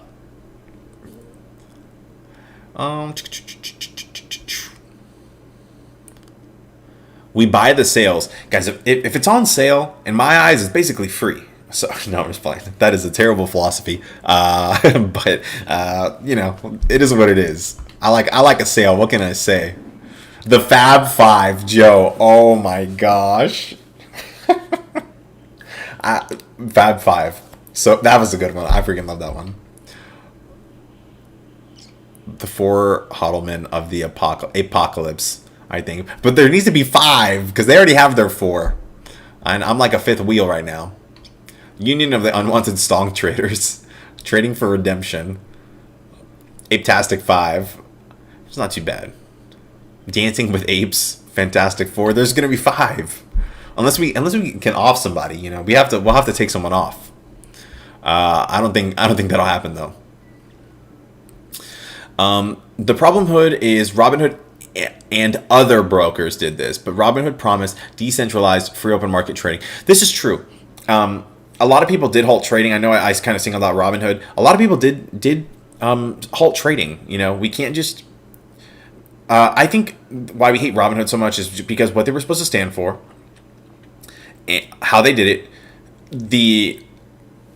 it looks so bad. Vlad did a terrible job of covering what happened, being transparent, continuing with the communication. He did a terrible job with all of that, especially on those when he was on the news. It was all so bad. So it just wasn't good. And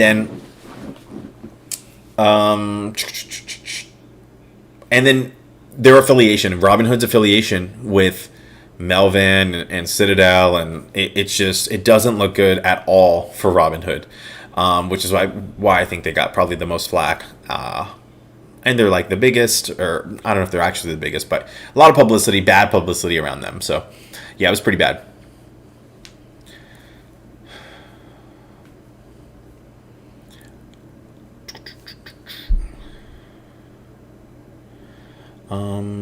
Meme stock troop, I love it.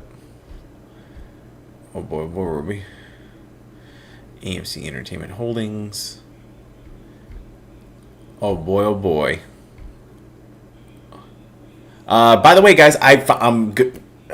I'm so hyped up. I got monetized, so which is great. This is so fantastic. So I think the super chat should be working. I don't know. I'm gonna have to text my fiance to test it.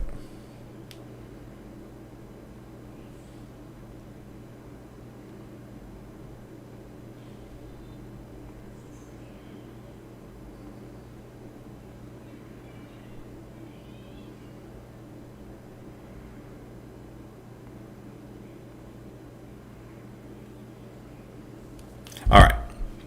Sorry, I had to take care of that really quick. So let's take a look. Doge, yeah, Doge was scary. Doge is questionable on its value, but other coins have finite value. Thank you, Sam. Thank you so much for clearing that up with these coins. And that's why, especially Dogecoin, that's the one that scared me the most.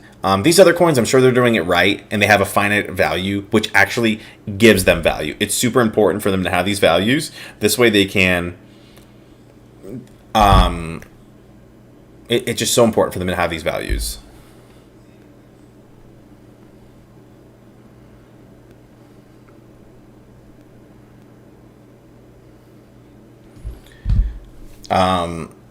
So thank you so much for clearing that out. Yeah, and you know, I appreciate you appreciating my honesty. I just want to be honest with you guys. I'm not trying to like bait anyone in and say, oh yeah, I do crypto, and you know, I'm not really too into crypto, but I want you guys to be wary of crypto. You know, Dogecoin. That's one of the reasons I don't like it, because of it's not really finite, or from my understanding, it's not really finite, and you gotta be careful with that, man. Like I said, that person, or he or she, whoever they are, they could just print, and you don't want to be caught in that. You do not want to be caught in that.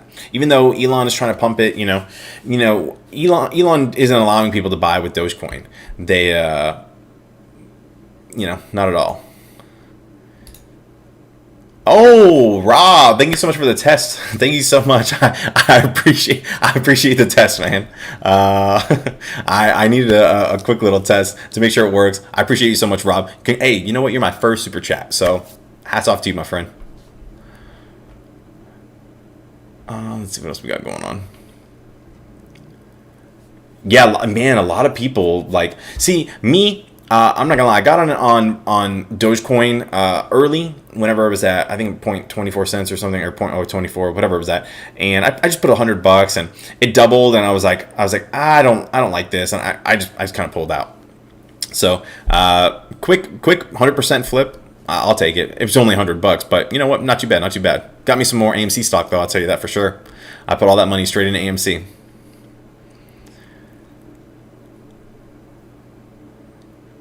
AMC should hype a collab with Stash. I don't know who Stash is.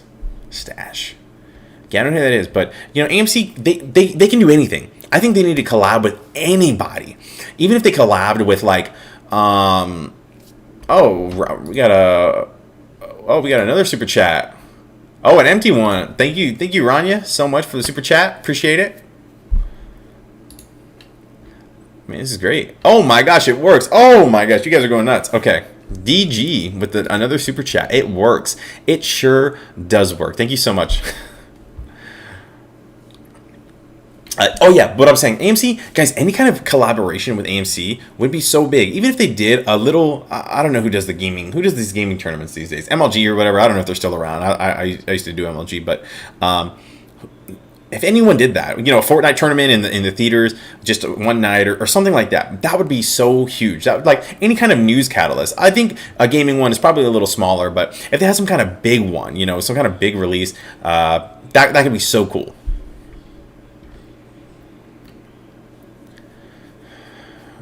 Isaac, my favorite stock, had to look it up. I had a few different stocks and I wanted to pick my favorite, but sure.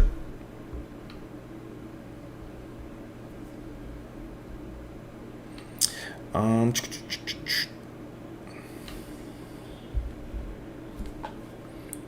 second.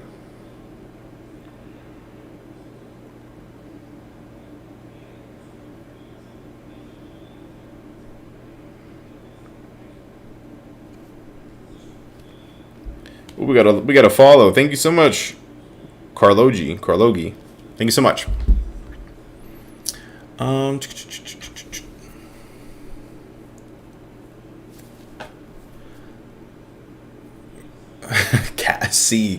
Cash money C. So yesterday I did see an article from Barron saying that AMC squeeze has happened. So they're trying to make hit pieces, putting out misinformation. It's sad. It is sad. You're right. But it shows it's not a dead cat. This is not a dead cat. This stock is going to continue. Guys, it's not a dead cat. If it was a dead cat, do you think, and GameStop too, you think these guys would be doing this? You think this would happen? Absolutely not, guys. And I've said this before. I love this so much. It is a pulse check. It's saying, hey, we're still in. Are you in here? And that's that. That is that.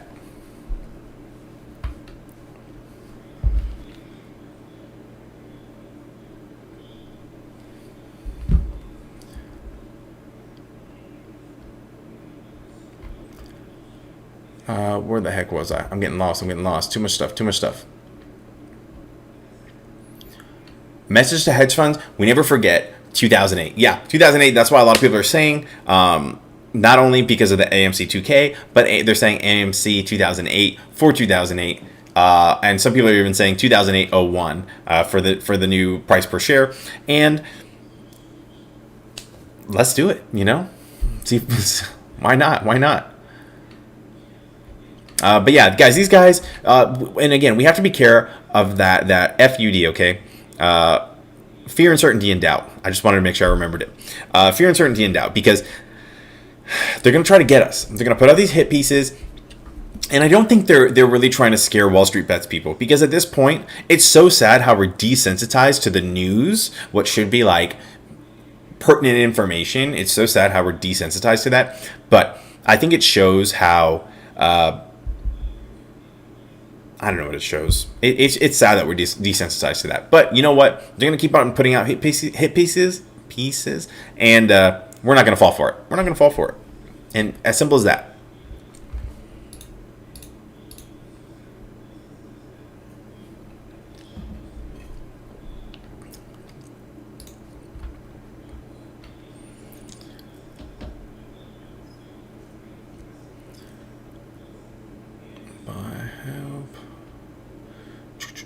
What are you guys thinking on GME, dog? I'm late, but still have 25 shares at $94 average. Hey, you have a great average, and it depends, Jonah. Where do you think the stock is going to go? Think the stock is going to go up? Hey, great. I mean, here, honestly, at this point, you could possibly average up or whatever you want to do. How high do you think it's going to run? This stock, from a technical standpoint, still has room to squeeze, and what do you want to do? Do you want to squeeze a lot, or do you want to squeeze a heck of a lot? So it's totally up to you, my friend. I sold AMC at 14, bought more at 5. That's one way to do it. Ride it up.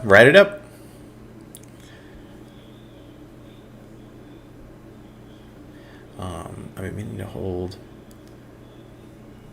I want to see this nuke go off, Jonah. I'm sure it's gonna print, my friend. You guys don't like wait, you guys don't like Chick-fil-A? What? Sam, you're crazy. I like their sandwiches. I like that Chick-fil-A sauce. That stuff is delicious. Constantinos. Raphael. I'm sorry, what was the question? Prediction for AMC or GameStop or both, or what's your thing? Do I have a position in AMC? Yes, I have positions I have a position in AMC, a large position in AMC. I've been in AMC since before the whole squeeze, before everything. I've been in it since probably December or something, so around $2. I do have a ton of calls on AMC. At the time, it was out of the money. And it was a $2.50 strike price. So I have I'm very invested in AMC. So and I do have a few positions or like shares, well, a couple hundred. I've just been averaging up though, just because I can't really get in any lower than I was in. So, but yeah. Jason says, so you sold at 14. This is to the other guy who said that. So much for diamond hands. Yeah. From my understanding, selling and then buying the dips, selling and buying, kind of, what is it called? Scalping the stock isn't technically very good for the squeeze, but you know what? It is what it is. Never been to a Chick-fil-A before? Whew. I might recommend it. Germany is holding. Man, are you from Germany, MTG? That's insane. Well, welcome. DJ for free with the super sticker. Thank you so much, man. Oh my gosh, this is so crazy. This is just, man. Oh, it's so weird, man. Thank you so much. I appreciate that a lot. Good evening, sir. Good evening, Chris. Welcome, my friend. Dude said he liked one of the corniest songs. Hey man, I'm just gonna keep it 100 with you. I'm gonna keep it 100 with you, and I'm gonna tell you what I'm feeling, man. I appreciate it. No, there's no shame. Here's the deal, guys. You can't be worried about what other people are thinking. You can't be afraid of what other people are gonna say, other people are gonna think. Like, you just gotta do what you gotta do. Do what you like, do what you love, and just be happy. If you're happy, you're good, man. I think you could push out Andrew Mo money. Thank you, Mohammed.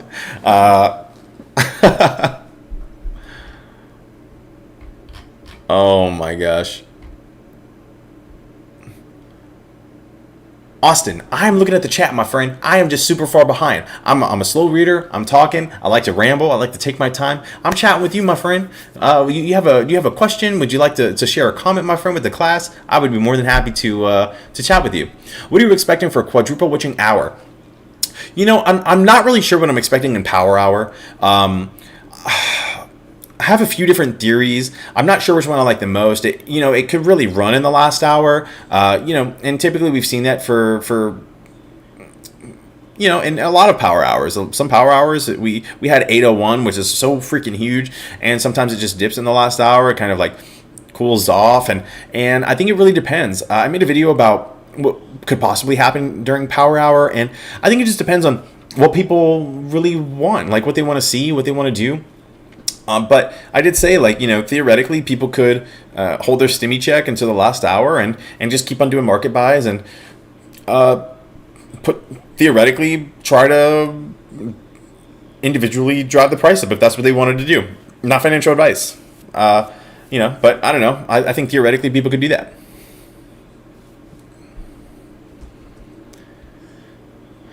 Yes, Mark. Oh my gosh, I forgot where I was going with my last thing. So yes, I was talking about all these hit pieces. They're not to scare us. They know we're diamond hands. They're trying to scare other people from investing in the stock. If you want to call them boomers, if you want to call them old retail investors, if you want to call them traditional retail investors, whatever you want to call them, they're trying to scare other people out of the stock. They're not going to scare us out of the stock. They know that. So they're going to go for the next best thing, which is other people, and trying to make sure that we don't have that support to do what we're trying to do. And so that's all that people are trying to do. That is it. Buy the dips, sell the rips. Thank you, Mark. I love it, man. That's what Trey Strays always says. Oh my gosh, so good. Is it a good...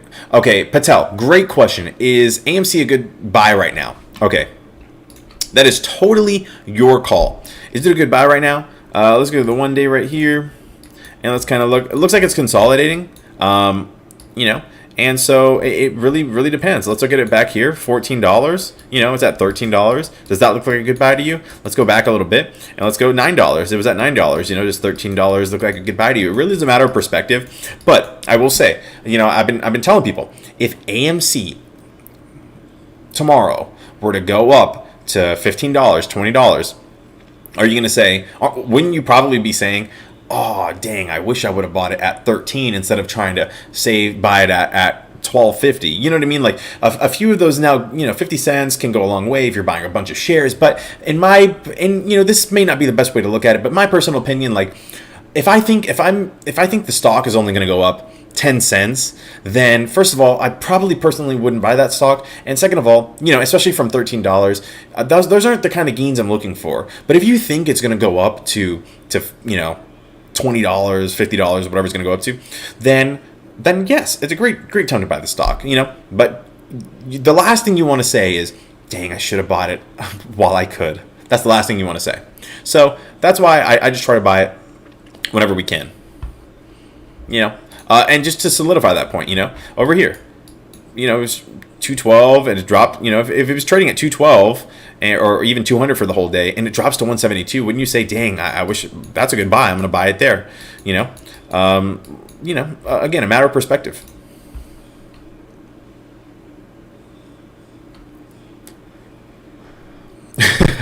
DG says, quadruple witching hour, master of coin, iron cross. It's like a bunch of Game of Thrones fanfic titles. Man, what a reference.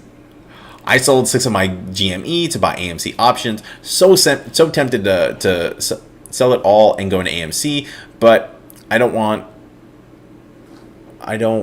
to bail on that side. You know, I totally see where you're coming from. That's respectable that you don't want to leave your AMC apes. I mean, your GameStop apes, and that's perfectly fine. Some people they that's what they want to do. They want to just hop over to AMC, and you know, theoretically, I saw someone in the chat the other day. They said, you know, if everyone's hoping for AMC to go to 1,000 and GameStop to go to 1,000, you know, that is, let's say, 5 times your money on GameStop, but imagine it's 100 times your money on AMC theoretically, if that were the case. So just different thought processes, different ways to think about it.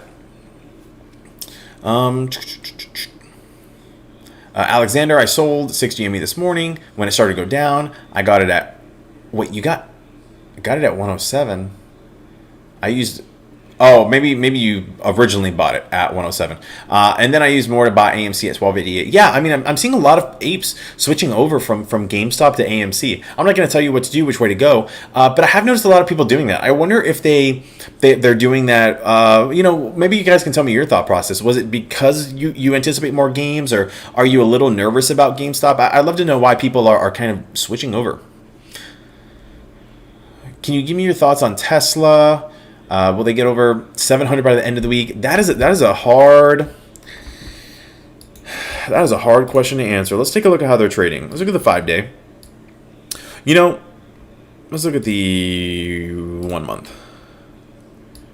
Okay, so kind of depends. I wonder if they have another dip for a George W. But that was my lame attempt. I'm so sorry, guys. I'm so sorry I did that.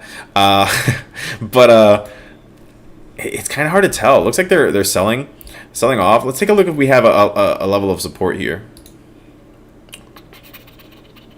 You know what? I'm actually going to give it a trend line instead. Oh, I already have a trend line. Look at that. So here's my old trend line. Here's what it did. Can I stop this?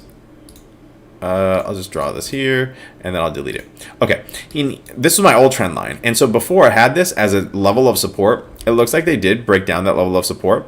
It does look like they're a little oversold, though, on the RSI, Relative Strength Index. Anything under 30 is oversold. Anything over 70 is overbought. So you may have a good little run. Now let's look at the RSI on a little more macroscopically.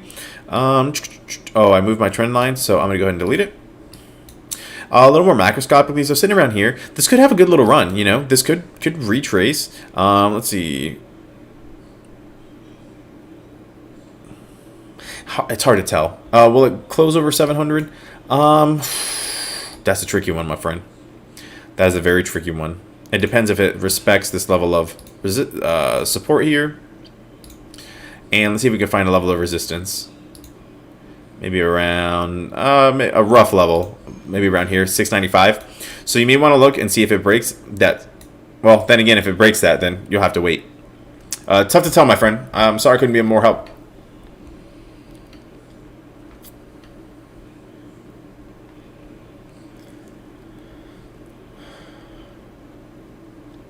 $13 is still attractive to this ape for AMC. I'm with you, Mark. $13 could be very, very attractive to some people. Let's put it this way: if it goes to $20, right, and it dips to 13, I guarantee you'd buy it at 13. Well, I don't know if I guarantee, but maybe. How I would actually buy back into AMC during this dip. Even though I was all in on AMC. You know, some people are taking the opportunity to buy in at the dip. I really wanted to buy the dip whenever it was back here, and it had this crazy one at 172. I really thought about buying in, but really all my money is dang tied up in AMC. So if I was going to get into GameStop, that would have been my shot. But again, a few weeks ago, it was at $50. So isn't it? It's so funny how I was willing to buy at 172, but I wasn't willing to buy at $50. So again, just this perspectives. You know, you have to think for the long term. Think for the future. You know, will I be upset if this runs? And maybe that's not a very good thought process for a lot of these stocks. But I don't know. Maybe I'm overthinking it.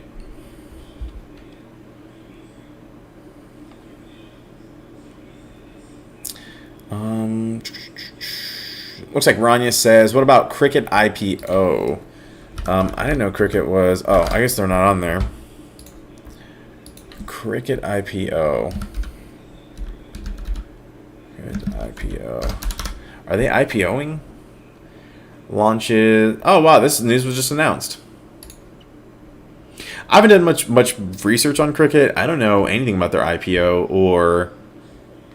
the IPO price is currently expected to be between $20 and $22. Classic common stock.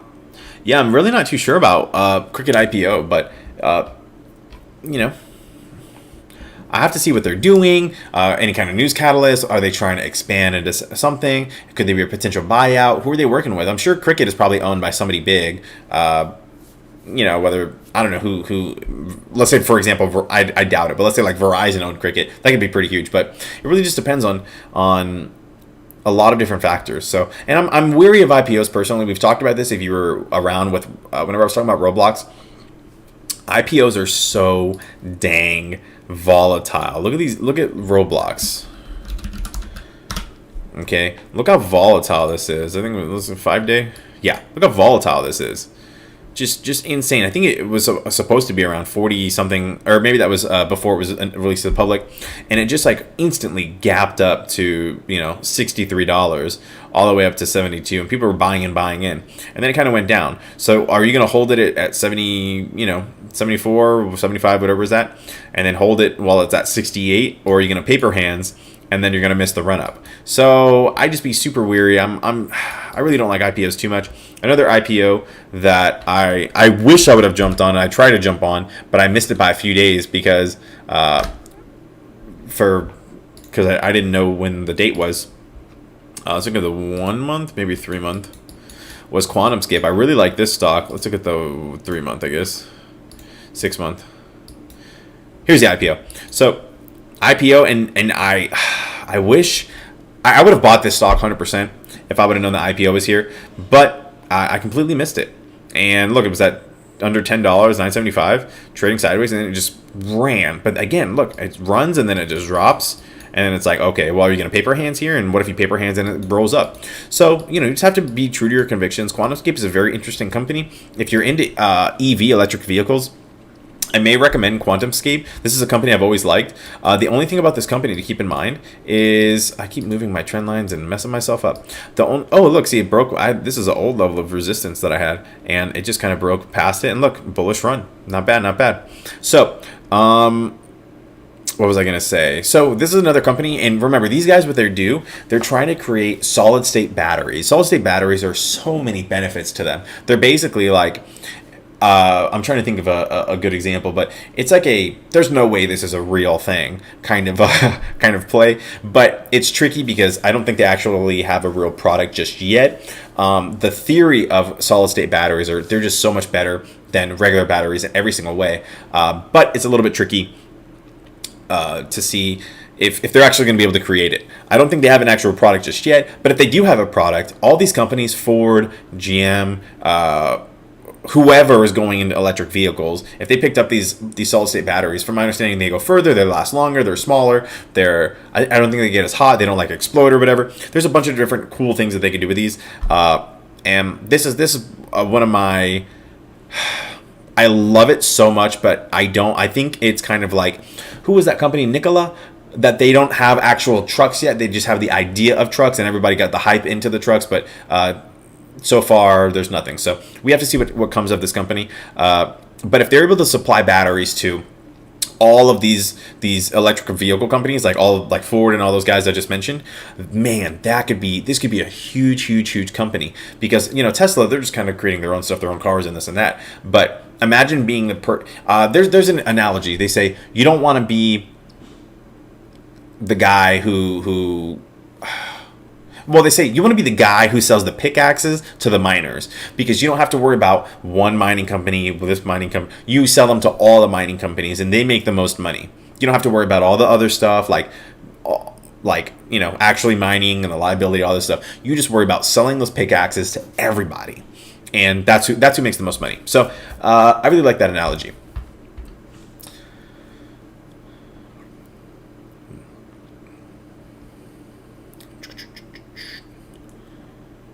I'll take a sip of water. I'm so thirsty. Thank you all for joining up, for joining me today. Tomorrow is going to be a crazy day. I'm going to try to stream all day from 30 minutes before open, all the way until 30 minutes after the bell. It's going to be insane. So make sure you guys are there with me. I would appreciate everyone's just support, even if you're just a view, just being counted on my stream. That would mean so much for me. I'm competing against all the big guys, Trades, and all those guys. So it's going to be wild, but it's gonna be a good time. We're gonna try. Hopefully, I don't run out of too much steam. I usually run out of steam on these streams toward the end, but I'm gonna try to just keep up the energy. Maybe I'll drink some coffee. I don't normally drink coffee, but and I have this much energy, so maybe on coffee I'll just be like nuts. If you like the content, please consider subscribing. Excuse me. I'm doing my best to cover these, and I'm trying to cover it from different angles. I'm trying to see just angles that people aren't talking about, and I feel like I'm asking these questions that these other guys, some of them don't really ask. They just kind of take it for what it is, and I just want to make sure you guys have all the facts. But just my little spiel there. Let me take a sip. James, guys, everybody, I'm so sorry that I'm so behind in the chat. I just want to I'm trying to read like everyone. I don't have so I'm in a weird spot right now. I don't have the so there is a little delay, but I'm trying to read almost every single person's chat. So like I'm missing some, and I'm coming back to some, and I'm scrolling down. So that's what's happening. I know it's a little delayed, but just kind of we'll just kind of be on pace. Whenever I get as big as if I were to, like, Trey he can kind of just read his super chats, and that's all he probably really reads. And I really don't blame him. He has a lot going on, and even then he doesn't get to all the super chats. But with something like that, it's a little bit of a better pace. What am I expecting for Robinhood IPO? Okay, I'm going to be 100% honest. I know a lot of Wall Street bets people are claiming they're going to try to short the stock. They're going to try to, just not buy it, go down on it, and just be like, just stay away from it and just ignore it, and hopefully it tanks. And I'll probably be one of those people. But my fear is, if they do try to short it or something, or a bunch of puts, what stops Melvin or Citadel or whoever from pumping it? What stops them from doing that? So I'm a little scared about the Robinhood IPO, especially with their friends. So that one is super tricky, and I overthink these things, so I may be completely overthinking it. But that's something that I'm really afraid of. They're going to try to get us back, so I might be weary for that. And again, I don't really like IPOs too much. It's super volatile, super volatile.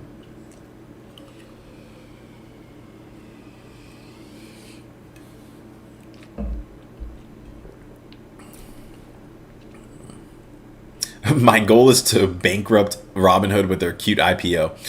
This is the worst time, guys. They were so close to their IPO. And you know what? If they wouldn't have canceled trading, their IPO, I'm sure would have been so fantastic. That stock would have skyrocketed, but they messed up. They stopped they halted trading.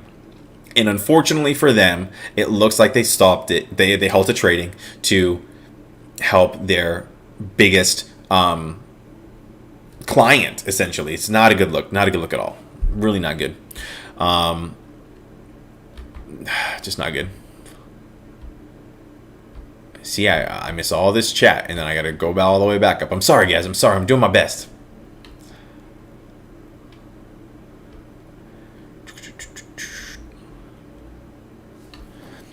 Travis, I'll keep you pumped up all day. Thank you, man. I need it. I need that. I'm gonna need you guys. I need the energy.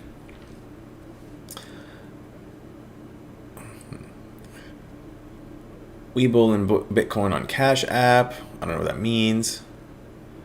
Look how many call options AMC currently has in the money. Yeah, look, guys, these call options, especially for this Friday, are insane. Look how many are just in the money. Let's just focus on this, okay? Now, granted, I do want to get to this $15 strike price. That is 4.7 million shares. Remember, one contract is 100 shares. These are 47,000 contracts. So 47,000 times 100 is 4.7 million. These are a lot of shares that could expire in the money, and all these shares that expire in the money would be nuts. These are a lot of shares that need to go. And remember, you add all of these up that are in the money. Could be huge. Okay, so this is probably the highest one we'll see for a while. And remember, this is just the options. There are futures that also will expire. It's just so crazy. There's a lot of stuff that goes on, and there's single stock options, stock index options, single stock futures, and futures index. I forgot the exact term, but a lot of stuff expiring in the money. 4 different options, which is why or 4 different securities, I guess they're called. I'm not sure if that's what they're exactly called, but that are expiring in the money. 4 different, which is why it's the quadruple witching. Okay, so now this is for March 19th. Now for the 26th of March, it's a little bit less, but I think these numbers are going to continue to go up as we get closer. But right now, all the focus is on the quadruple witching. Okay, but as you get further out, these numbers, it kind of depends. I think I saw a big one. So I guess we're not there yet for these big ones.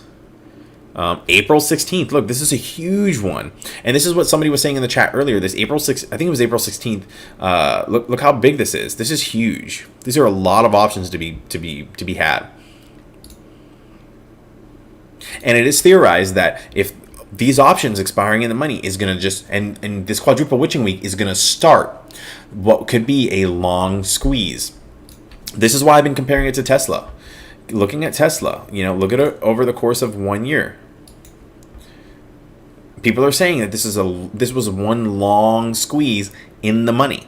Or in the money. What does that even mean? There are options of continuously expiring in the money, continuing to push this up. Okay, and remember, so for those of you who are just joining us, welcome. But basically, what it's theorized that whenever Elon had a tweet a while back. He said this stock is overvalued, talking about Tesla, his own company.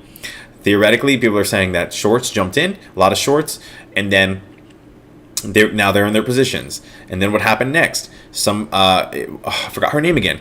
A big person said that the stock was worth like $4,000, and then what happened? Everyone bought in and kept riding it up and riding it up. Shorts have unlimited losses, unlimited. So it's could be huge, guys. And remember, this took like 8 months.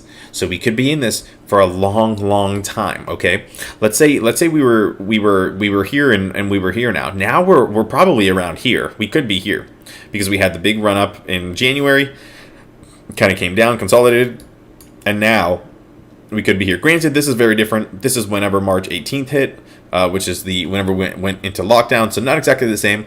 I have to see when Elon Musk put out his tweet to make sure. But something to consider. Something to consider.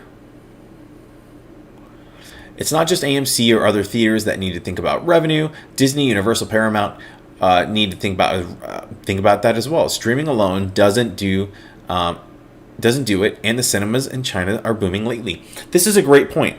Disney has already announced that their blockbuster movies, I think like Black Widow and stuff, their big blockbuster movies, are not going to be released on Disney Plus. They're not going to be like Raya and The Last Dragon was just released. They're not going to do that with those big movies. They're only going to be theatrical releases only. A lot of people are scared, like are saying, "Oh, movies are done. Movies are old." No, movies are not done. I know that it seems a little outdated, but remember, now these guys have recliner seats. They got the food. They got bars inside. I mean, it's a whole experience, and it's I like it. It's fun. I've always loved going to the movies. So, movies aren't done. Not in the least bit. So a lot of people only releasing in theaters.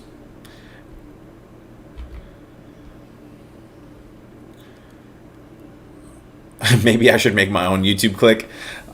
That'd be crazy, man. That'd be so wild.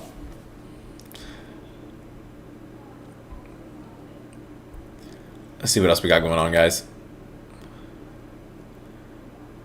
What's the... Oh, yeah, that's a good question. Thank you. So what's the name of this platform? Guys, this is Webull. I believe it's version 4 for the desktop. And holy smokes, this platform is so cool. I was in Robinhood. I'm not going to lie, I freaking love Robinhood. It was so dang great. So easy, so intuitive, so just pretty and user-friendly. I mean, it was the greatest. But what they did was not right. And I had to switch. Thank goodness I got a good start on Robinhood, and I was pretty comfortable before I switched. I'm still learning this platform, but I freaking love it. I do have a link in the description for Webull. If you want to use it and you deposit $100, you do get 2 free stocks. And man, they're worth like from $8 to like $1,600. I doubt anyone gets a $1,600 one, but yeah, you can get some free stocks. I do get a free stock, but yeah, this thing is so cool. I have my boss. He pays for a platform. He pays, I don't know how much he pays, probably $50 a month or something. And this one's free. And it has basically the same stuff. I can see the options, what they do, their profile when they were listed, all their financials. Granted, financials aren't updated just yet. Well, I don't think AMC's financials are updated just yet. What else do we have? Institutional ownership, again, not updated just yet. But, news, what the analysts are saying. I mean, we get some cool stuff in here. I really, really, really like this platform a lot. Oh, Canada. I don't see why you wouldn't be able to use it in Canada, but I'm not sure. Trade was a little awkward at the beginning, but genuine. That's why he blew up. I think your channel will grow up too in this new stock paradigm. Thank you, Christopher, for saying that. I appreciate that. This is a whole new shift. I mean, we have a bunch of new traders. I think Wall Street Bets alone went from 3 million, I think in January, or 2 million or something like that, all the way to, they're at like over 9 million people in there. Insane. And then remember, there's all these other branches of them, like GME, the subreddit, AMC Stock, Wall Street Bets Elite. There's a bunch of different things, and I just love talking about. This is so much fun to talk about and hang out with you guys and talk stocks and just kind of theory craft and all this stuff. And so I really like it a lot. And that's why I'd love to be on this new generation of investors and hanging out with you guys and talking about this stuff. And, AMC is just the start. This is a great place to get started. And you know what? Whenever we're all freaking millionaires, what's next? I've been thinking about that. I've been working on some plays and thinking about what I want to invest in. IVR being one of those plays. And remember, once you have the money, all you have to do is preserve the money and amplify the money. Okay? You don't have to do these crazy plays. I do like AMC because I feel like it is, in my personal opinion, a sure thing. But we don't have to do these crazy plays all the time. All these YOLOs. It might be fun. Maybe you can make a lot more money. But if you have a couple million, then just preserve your million and slowly build it.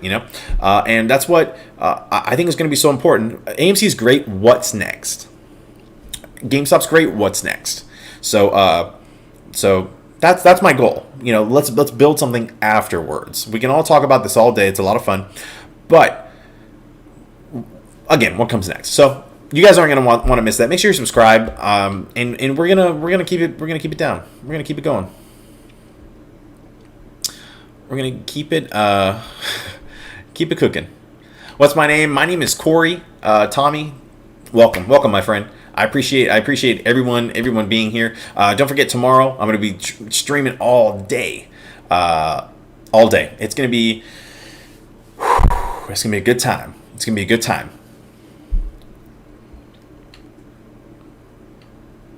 I'm gonna get lit. I'm gonna get lit at AMC, man. Oh my gosh, people are gonna have a good old time. I live next to AMC. It's packed in Houston. Hey, Houston! Shout out to Houston.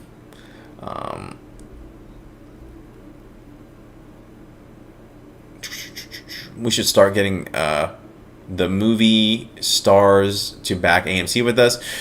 That's actually a great point. This is something that I'm so curious about, and no one has an answer for this. We've seen them on the news, on Jim Cramer and CNBC and all these people. At what point is it too much? For example, Elon, he can say he pumped GameStop, and then he pumped like Etsy essentially, just to see if he could really pump a stock. That's my theory, not really proven, but he did the GameStop tweet or GameStonk tweet, stuff like that. David Dobrik, he tweeted GameStop, I think also. He also tweeted he was in a movie theater, or I think he was in a movie theater or something, or maybe that wasn't that. But anyways. At what point, influencers do everything. Anything you've ever done before, you've probably been influenced to do it. Like any kind of product or anything. Think about Nike. They have these big stars and all this stuff influencing people to buy it. Now, at what point do you think we'll transition? My fiance came up with this concept, and I'm like, you know what? She's right. I was so impressed, and she essentially said, at what point are we going to transition into like influencers talking about stocks? It's just so crazy because they're trying to say that what we're doing is illegal, that we're not talking about that we're trying to like organize and do all this stuff, but like we like the stock, like that's what's happening. People, DFV, Keith Gill, Roaring Kitty, or AKA I should have said every time. That's one person. If you don't know, but. He likes the stock. Like, he's just been sharing his information, sharing how he feels about it. I share how I feel about it, but I'm not doing anything crazy. Like, I just want you guys to know, and I'm giving you guys information and take it for what you will. But like, there's a whole thing going on. I guess I might make a video on it, because at what point is it, some guy on CNBC, he was interviewing a guy, and he said, it's illegal what Wall Street bets are doing, and if you and I, if we said, hey, we like a stock, we're going to go invest in it, that's illegal. And the guy says, I'm not a lawyer, but what are trading clubs, where they talk about a stock and they kind of come to a consensus, and they're like, hey, we like the stock, sure, let's all just go buy into it, or investing clubs, they're called, I think. There's a lot of gray area, and I'm so curious what's going to happen, but I hope to be a part of it. It's a good time. Serene says, I kind of doubt Robinhood will pull that again, because, but yet again, the market is bonkers. I don't think they will do it again. I had a buddy of mine, I was talking with him about it, and remember, Vlad, again, he did a terrible job explaining everything that happened and what happened, blah, blah, blah. But you know what? Here's what is important. Here's what happened. They said that they had a liquidity issue.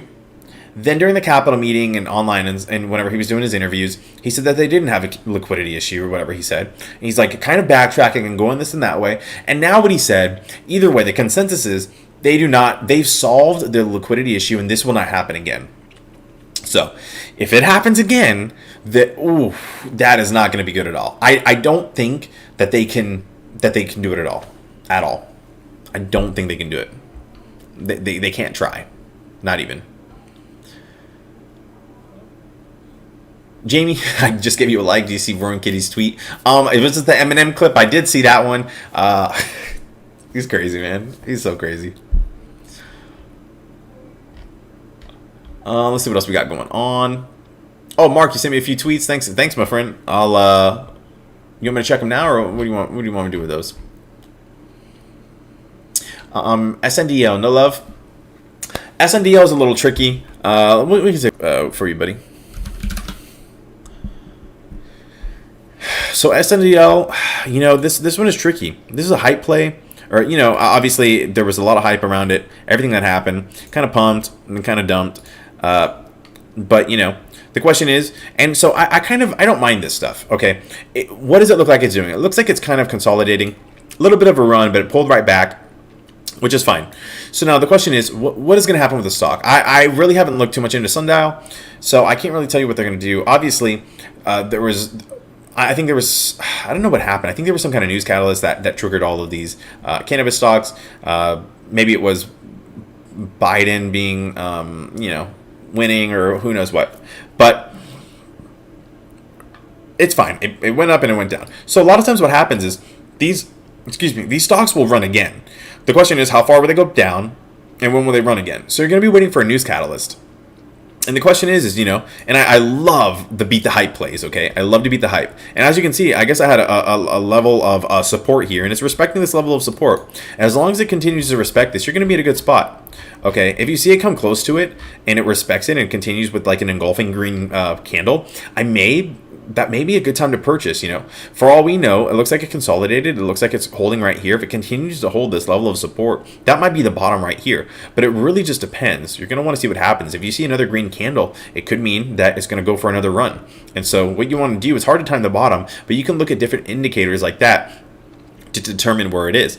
Looking at the RSI here, you can see the relative strength index. Anything over 70 is overbought, anything under 30 is oversold. You can see that it's right here in the middle, so it's at a good little spot. So if it continues to go up, you could be looking at a new floor, you know, hopefully around this area. And it looks like there is especially right here, it looks like there could be a level. I'll go ahead and mark this as a line for you, because it looks like there could be a level of support right here. And if this is the new level of support, then you're at a pretty good spot right now, because this is at 1.46, it's at 1.51, and if it supports that, you could be at a good spot. So something to consider. But just waiting for those news catalysts. I think marijuana will probably eventually be legalized everywhere, federally. But you know, question is when. Are you going to hold the stock for 4 years? You know, there's opportunity costs. What are you going to play?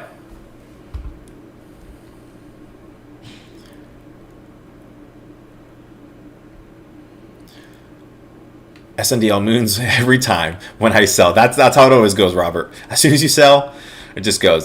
Skunk, Bitcoin miner stocks. You know what? This is actually a great something I like a lot. I love the Bitcoin miner stocks. One of my favorites is Mara. The only thing about this one is it's run for so long. Look at this on the, is it 6 month? Yeah, look at this 6 month, man. Just disgusting. Look at this. $2.45. I mean, currently sitting at, let's say, $40 to kind of give between here. Holy smokes, what a run. Okay, and these follow. Remember, if you're like me and you can't afford to buy into Bitcoin or anything, then these are the next best thing. These basically mirror what Bitcoin is doing. Okay, and that's what these do. So these are Bitcoin miners. There's Mara. There's, I think, Riot is one of them. Just mirrors. You see how they're basically the same? They follow what Bitcoin does. So if you can't afford to get into Bitcoin, these are, in my opinion, the next best thing. So take a look at a few of those.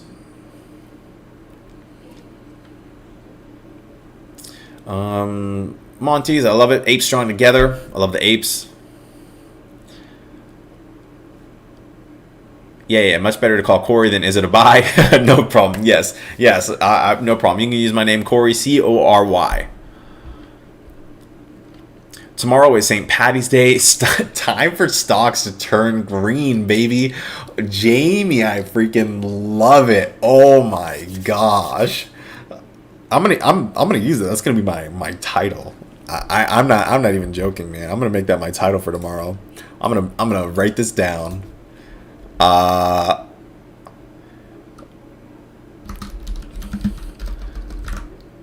so- okay, I got to think of a cool way to say this, but man, I freaking love that so much. Thank you, Jamie. That's gonna be so great. Anybody know what time these stimmies drop? Actually, I'm no clue. I have no clue. Let's say AMC and GME hit the peak and people start selling from 1,000. Be honest. Will you short it on the way down? You know, that's actually an excellent question. And I'm going to be 100% honest with you. That's something I've thought about doing. Not shorting it, but like putting up maybe a put option. It's going to be super expensive and super risky, and it's really hard to tell. I'm not sure if I would do it. I thought about doing it on GameStop whenever it was at, and just a put option at GameStop, and this way I just lose anything. I don't think if anything it could only help the squeeze if I'm wrong, because I would have to pay out. But I thought about doing it, but I'm not sure if it was something I would do. I don't think so. But here's the deal. It could be a great play. It really could. And I wonder if some hedge funds will do that. And remember, these hedge funds, they have a lot of different options that they can play. They can pay out, and then they can, like, if they get a bunch of loans or something, they can just write it on the way down. There's a bunch of different, like I said, a bunch of different ways. Or if they can leverage their money and put more money in, I don't know. You can I'm sure you can imagine the different ways they can play it up and down. But be very curious. But I appreciate that question, Hal. I'm always going to keep it 100 with you guys. I'm always going to be super honest, and that's something that could be a play. But I'm not sure. It's not something that I don't feel like it's good karma or something. I don't know. Something about that play that makes me feel a little icky. But some people just want to make money.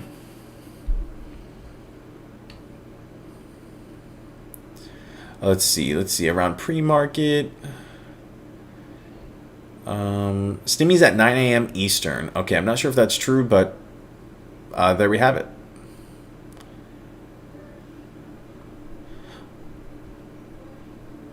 Oh boy.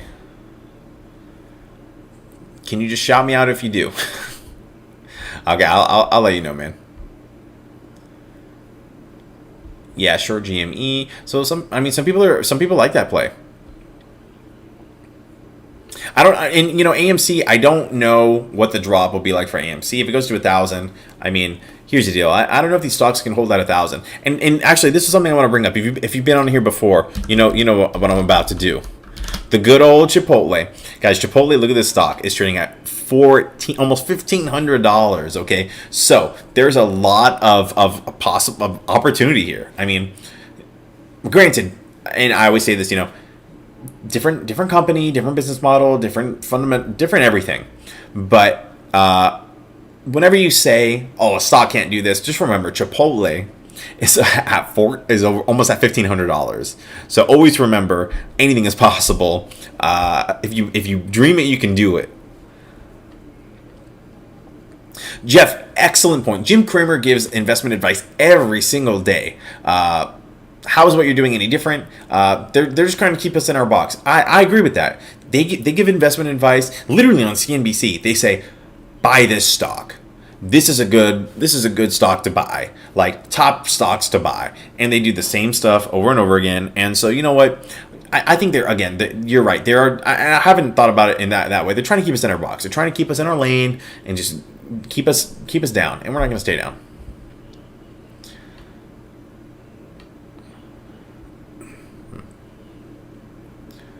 There are quite a few.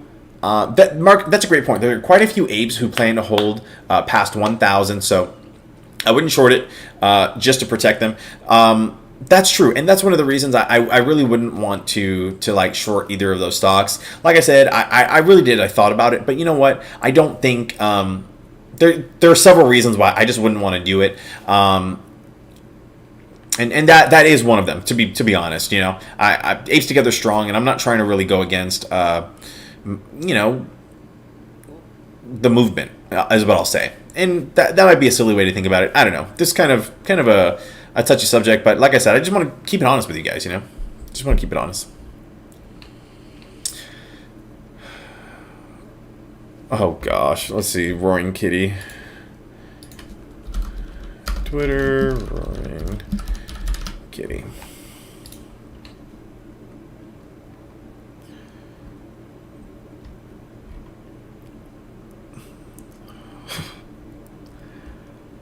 What is wrong with this cat? He didn't have a comment or anything?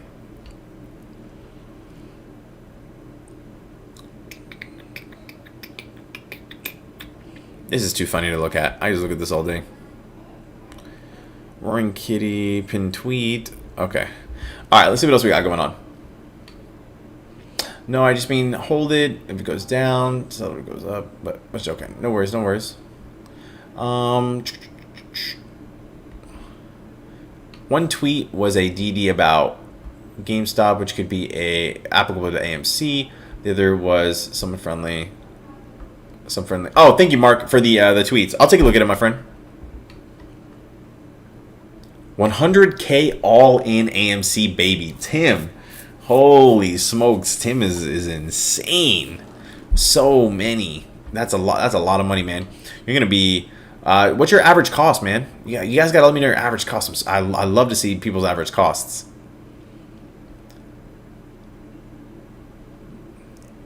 Nice George W on Riot. Let's see. Oh, right. Where's Riot? Picture perfect, my friend. Picture perfect. Looking good. Are you getting together with Trey's Trades? I would love to, KL. I love the question. I would love to hop on with Trey. It's tricky. Like I said it before, I would absolutely love to. He's the freaking man. I'm really not trying to clout chase or anything. I would love to figure out a very subtle way for him to have watch one of my videos, and if he likes me, if he wants to have me on, we could chat about some stuff. I would love to. I'd love to talk about what's going on, and that'd be great. I would love to sit down and chat with him if he'd have me. So maybe, I don't know, he'll have to notice me somehow again.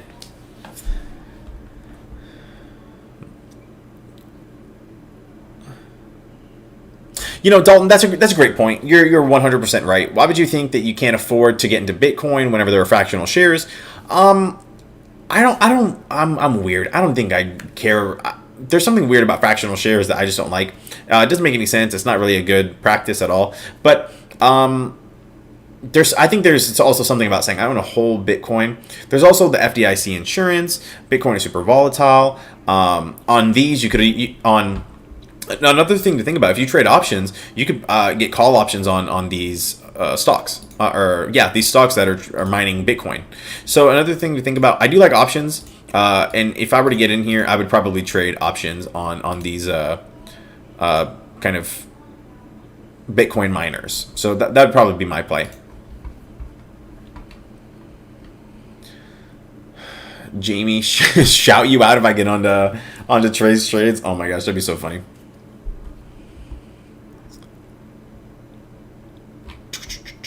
Where we at?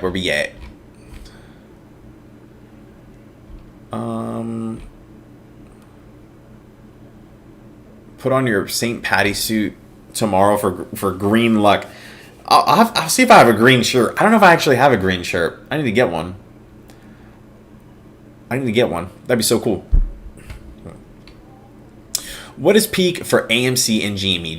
Do you think if the price goes up, they will halt trading again? Mohammed, that's a great question. Halt trading is really hard to say. I don't think that they would halt trading again just because of all the bad publicity that happened. There's no way, right? That's really how I'm thinking of it. It would really ruin whoever halted badly. Everyone would hop off and then switch again, just like with Robinhood, and it would not be a good look for anybody. So I don't think they'll be able to do that. As far as The peak, it's really hard to say. This is a little, I'm not gonna lie, this is out of my expertise. I can't really say what it'll go to. What I will say is, from a technical standpoint, and I like analytics and this kind of stuff. This one kind of started at, let's say this, for example, started at, and I know it started way before this, okay, but for a little example, this one started around $45, right? Let's say $40, sure, and it went, however much percentage to go up to, let's say, $500, then that's huge. So that's starting from $40. Right now, let's say they start at $200. What is 500% from $200? You know what I mean? And that may not be the best way to look at it, but that is one way to potentially look at it. Again, with AMC, let's get it from AMC. AMC, let's say they started around here. We'll go down here to $2, maybe $3. Sure. I say $3, and I know it says 25, but I recognize it going to like 20. Let's say $20 for that day. So that is huge gains. That's over 500% gains. So if it went over that, I mean, imagine starting from $13 this time. Again, I'm not sure if that's the best way to look at it, but that is a real possibility.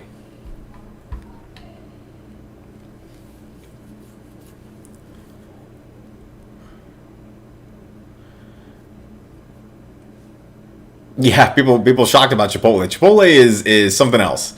That is crazy how it went so high. Marviv has 1,700 shares at $10.10. Not bad. Sitting pretty. $63 calls for Riot expiring this Friday. I'm scared but holding. Ooh, where's Riot at? You might make it with this quadruple witching volatility. I'm hoping the best for you, my friend. Hoping the best for you. Man, that'd be crazy. Corey and Trey, brothers from different. You guys are gonna make my head too big for this hat. Compare me to Trey like this. This is is unreal, Shmi, welcome. I remember you. Let's see. My current average cost for AMC is below $2. Been selling covered calls against the shares, or again the shares. Getting some good premiums, right? Yeah, I mean, I got a great premium whenever I purchased my call back in December, and I'm loving it. I'm doing good. Send him a message, simple. You're right, Amy. I just need to just do it, right? Just send Trey a message and be like, hey, Trey, I'll be on your show, so just be ready for me. That's what I'll tell him. Do you think they will hold trading? I think I already answered that one. If we see a pop with stimmies coming to most people's account tomorrow, then MicroStrat has a nice future. Oh, okay. I guess somebody else asked a question. No problem. I mean, shout me out if you use stocks during green. Oh, I'm sorry. Yes. Oh my gosh. You're right. Oh man, I'm so rude. Okay, perfect. I will shout you out. I wrote that down.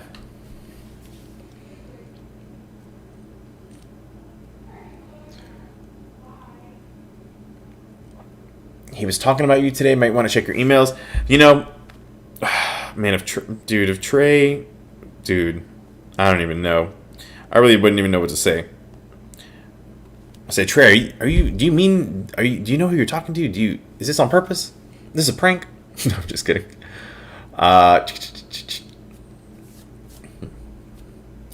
Oh, interesting. I saw this dude the other day short Erythium. Erythium? I think I'm saying that right. Let's see what else we got going on. I got 52K at 211 invested in GME. I have 8 shares in AMC. Not bad, Muhammad. Not bad. I've got to head to work. Have a good night, apes. Stay healthy, and many blessings upon you all. See you, Mark. Hey, thank you so much for the support, Mark. You're always here, man. I appreciate that, okay? How will quadruple witching work for GME? Quadruple witching is going to work the same for everybody. It's and I just want to emphasize it's high volatility. Okay, super important to keep that in mind. I don't know why I love this. This is the funniest thing. So remember, much of the action surrounding futures and options on quadruple witching days are focused on offsetting, closing, or rolling out positions. A futures contract contains an agreement between the buyer and the seller in which the underlying security is to be delivered to the buyer at the contract price at expiration.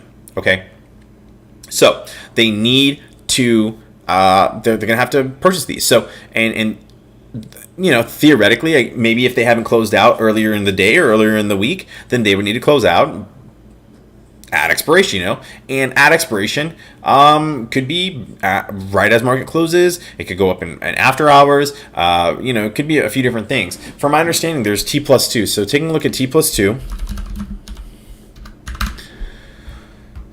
So T+2. Okay, so from Investopedia.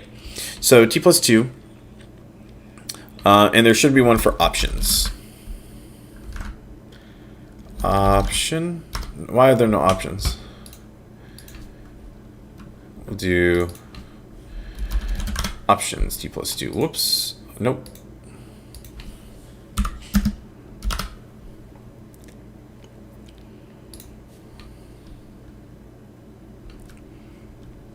And I'm just looking it up because I want to make sure I'm getting this exactly right. Oh my gosh. Well, okay. So from my understanding, options have T+2, meaning they have 2 business days to cover. Okay. So historically, a stock trade could take as many as 5 business days, T+5. Today, with the advances in technology and trading, most stock trades settle in just 2 business days. So, from my understanding, these options are T+2, and they have 2 days to potentially close, meaning 2 days, 2 business days. Okay, so, but we, again, unfortunately, I'm giving you guys this information. Unfortunately, it doesn't even matter, and it's kind of frustrating because the failure to deliver. These guys are just failing to deliver these shares, and they're not. And failure to deliver is exactly what it sounds like. They're not delivering the shares. They're just kind of, I don't want to say defaulting on them, but they're just not giving them. They're because A, they don't have it. B, they don't have the money. Whatever it may be.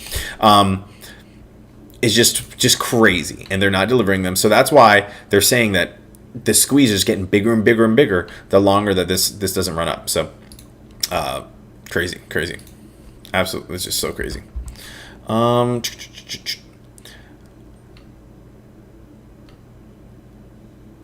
Jamie nominated you're closer to Matt Kors, not Trey.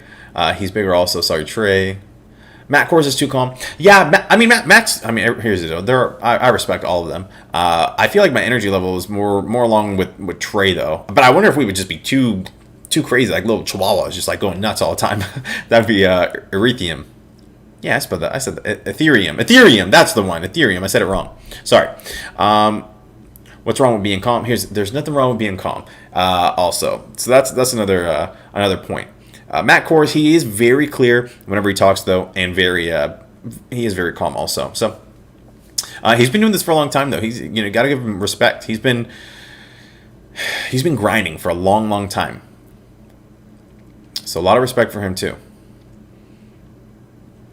What might cause GME to have a third red day, especially all the analysts are talking about a green day tomorrow? Mohammed, I love this question, and so the reason I would theorize that tomorrow would be a red day is because, in my opinion, I think a red day for GameStop tomorrow would be some kind of market manipulation. All the stimmy checks, like AMC over the 5 days, look, they've only gone up. Stimmy checks pumped in. It's been great. It's been great. It's been excellent. Okay. GameStop, I don't know why they didn't run on Monday. Today, down 5%. Tomorrow, more stimmy checks are out. There's no way that it doesn't run, right?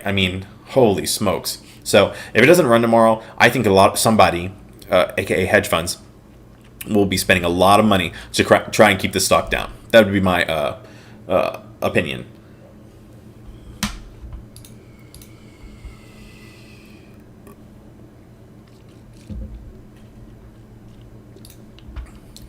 Absolutely.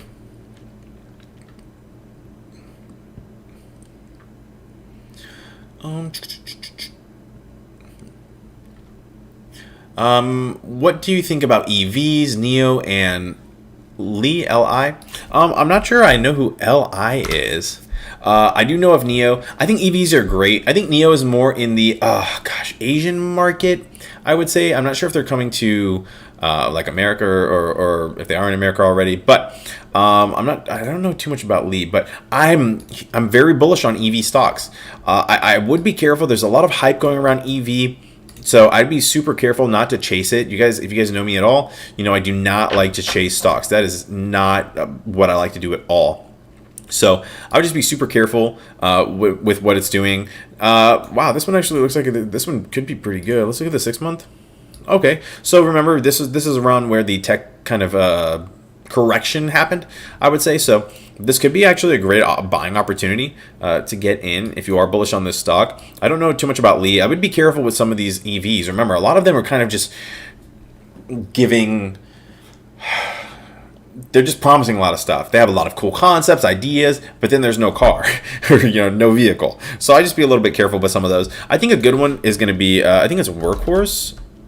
Now these guys just lost their remember, this was all for the hype. Everyone thought they were going to win the contract for whoever, and they lost that contract, unfortunately for them. But you know what? I think this is a great. If you believe in this stock and what they're doing, they lost it to Oshkosh to supply USPS. I guess the trucks. If I think that's right. I'm sorry, I just kind of read that off, but it looks like that may have been who they were trying to supply.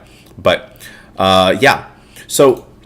With that being said, I love these kinds of stocks. If you feel like these guys are going to be bought or someone else is going to pick them up, or if their product is superior to Oshkosh, then now, in my opinion, would be a great time to pick it up. I love, and we saw this with Hertz. If you've been following Hertz for any time, they basically announced bankruptcy. Their stock plummeted, and Wall Street Bets bought it up, and they were at basically a 1 year high or 6 month high or something like that. It was insane. But in my opinion, you have to. This is why it's so important to just keep track with all of these. Keep track with all of these. If you're bullish on the stock, and you're like, you know what, this is a great product. Then buy right here. Buy the dip, and then ride it back up. It's gonna go up. I'm sure they're not just gonna disappear. Probably they're gonna try to find another company to sell their trucks to, and super important. Ethereum.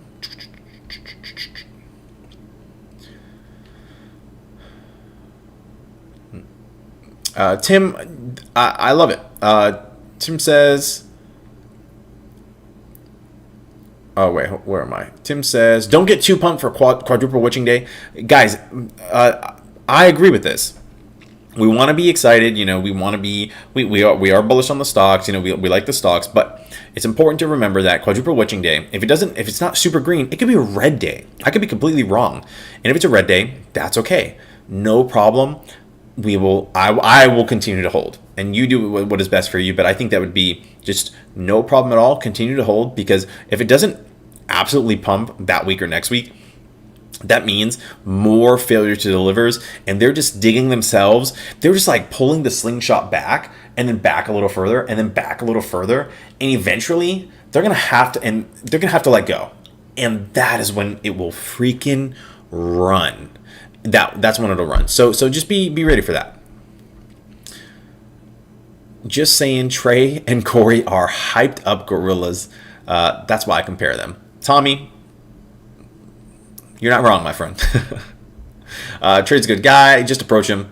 I watch Matt Kors and Chair, but I'll tune in to support you. Hey, thanks so much for the support, Paul. Guys, I'm going to be live tomorrow, probably all day, from 30 minutes before the bell to 30 minutes after the bell. It's going to be insane. So don't miss it. Make sure you're subbed so you don't miss it. I would love just the support. I sold all my GME. Dang, Primal, did you buy something? Did you buy into AMC or something? What was I'd love to know your thought process. AMC going to the moon. I have 8, looking to get more tomorrow. Yeah, I mean, I'm not sure if you got your stimmy check, but could be a time to get in before we launch. For my experience, quadruple witching raised volume significantly, but not volatility. James, that's a good point. I did go back and look at a few. I thought about making a quadruple witching video, and I did make a quadruple witching video, but I was trying to look at a few stocks to see if there was any super volatility, some kind of trend that I could see, but it was hard to see a real trend, some kind of consistent trend, I'll say. nothing too crazy. I did see some highs, some great companies and some low companies, and or I should say highs and lows for specific companies, but it really just depends. So it's tough to sell. Eduardo, GG bro, thanks. Gorilla Gang, brother. I love it. What do you think about AMC? Umar, I appreciate your question. AMC is my baby. So I'll just say that. AMC, very bullish, very bullish. Did you just say AMC to 20? My friend, end of the year, I would say, personal opinion, this might be completely wrong, but I would not be surprised if AMC was at $20 to $30 by end of year, which is why I would not be selling under, definitely not selling under $30 because I'm going to get that either way. So I'm bullish. I like the stock. What can I say? What can I say? Friday, you think AMC will be close to 20? You know, it's very possible. I don't want to get anybody's hopes up. Realistically, my goal for AMC for Friday is going to be that $15 mark. I'm just trying to get all these options to expire in the money. And as long as these expire in the money, we are sitting nice. Okay, these are 4.7 million shares that would need to be purchased. Remember, contracts are 100 shares per contract. 47,000 contracts times 100 is 4.7 million shares. A lot of shares, guys. A lot of shares. What's your method to invest in stocks and cryptos, please? You know, my method, I would consider myself to be a little more of an intuitive investor, meaning I like to look at the technicals, but I also like to look at the sentiment behind them. And you know, some people go places to kind of get validation on the sentiment, but I just kind of think a little more logically. For example, AMC. Just to give you a super easy example, AMC, you know, what's going to happen with AMC? They're not going bankrupt anymore. They're opening. The vaccine is out. They're going to go up, right? So easy call for me. Super easy. And it wasn't even and that's why I got in under $2.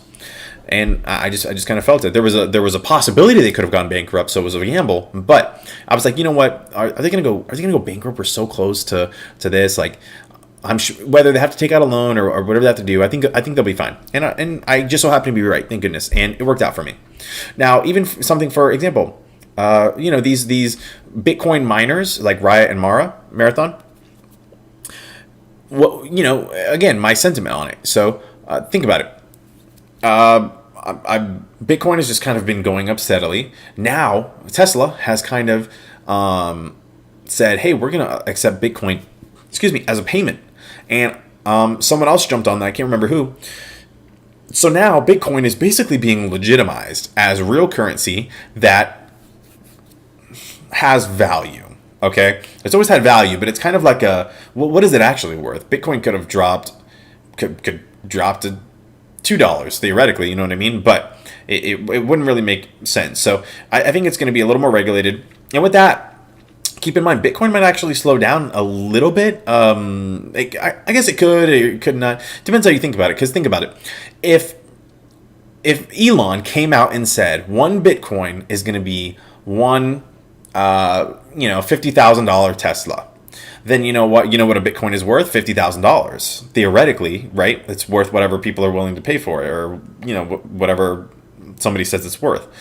Now, if Boeing says, one Bitcoin is worth a 747. You get your own 747, and that's that. Then, wow, that's a lot of money for Bitcoin. So it really just depends. I think we're going to see some interesting stuff, and it's going to change. It sounds kind of weird. It's going to kind of change the world, Super interesting. Very, very interesting stuff. I love it. It would be better for people to set an alert and stop living it every day. Great point. People are starting to lose it and get toxic. Right. Some people they're losing their minds watching the stock every day. That's when they get scared. They sell and all this stuff. So,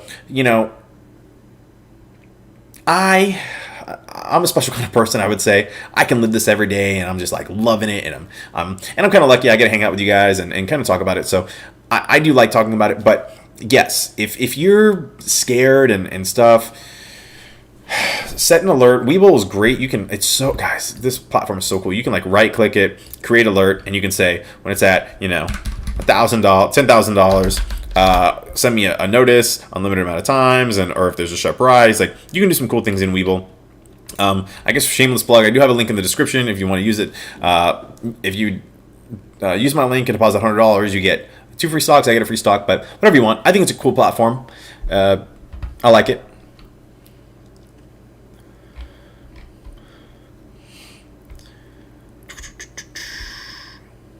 Take a sip. I'm going to take a sip. Guys, don't forget, I'm going to be live tomorrow. I need some support from the bell until the bell. 30 minutes before and 30 minutes after. So, going to be wild. Going to be wild.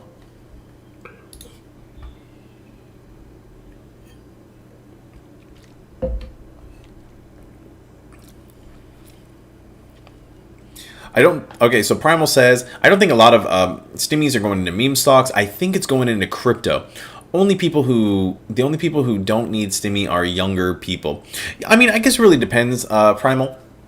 You know, it depends how you're doing. You know, some people were able to keep their job, and I was super fortunate. I was able to continue working from home during the pandemic and stuff. So super lucky here. So my stimulus checks did go into AMC.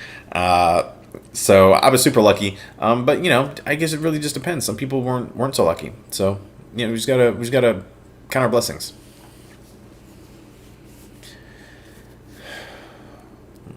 I was in Workhorse at 76 cents. Holy smokes.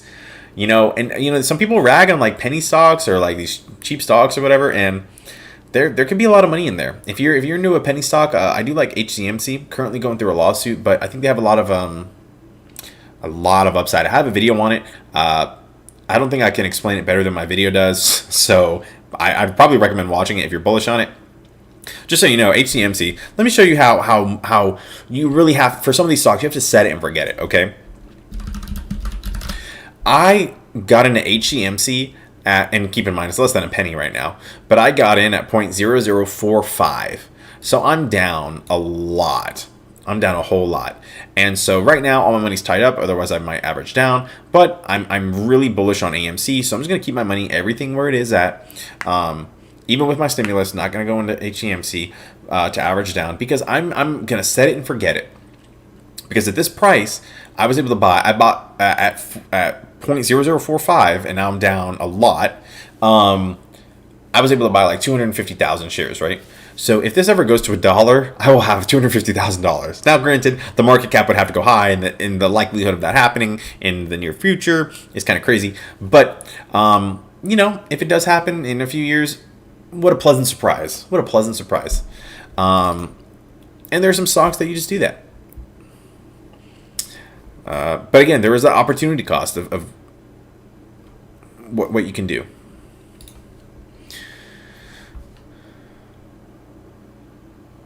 Man, Rocket, I would love to know your you sold it $3 and so you saw it a year later. Okay, so Rocky got in at 76 cents on Workhorse and got it at $3.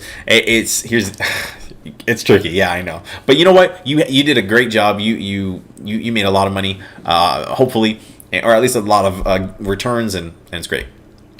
Make it easy. What is your opinion on Senseonics? Senseonics, I did recently make a video on that. I do like Senseonics. I think actually, let me go into Senseonics a little bit.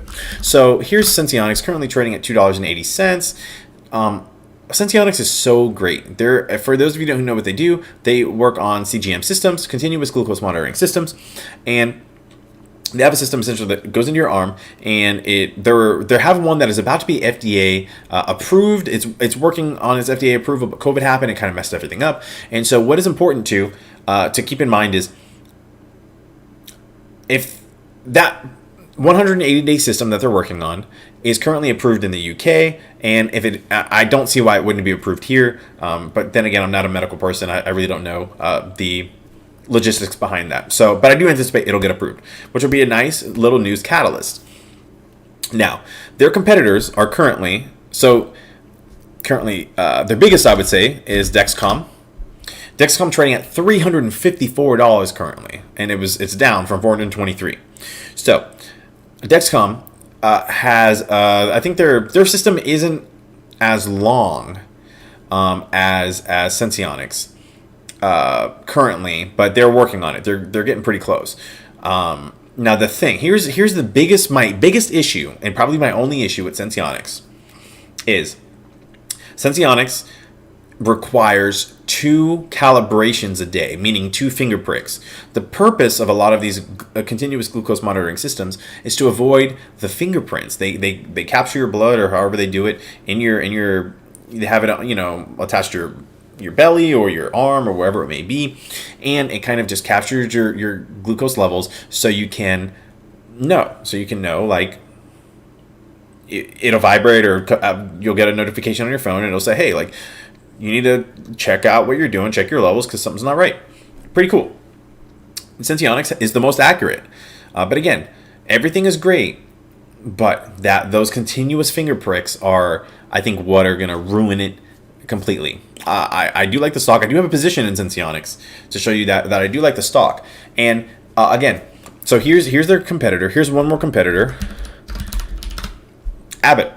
So my theory, and keep in mind, Senseonics is relatively new. They were only listed on here in 2015, so not too bad. I'm sure they've been coming up for a while. But look, Senseonics trading at $2.89, Dexcom at $354, Abbott at 118, and technically Medtronic is a competitor, but their system really isn't as good as the others. But still, I guess I'll throw them in there just to show you they're trading at 118.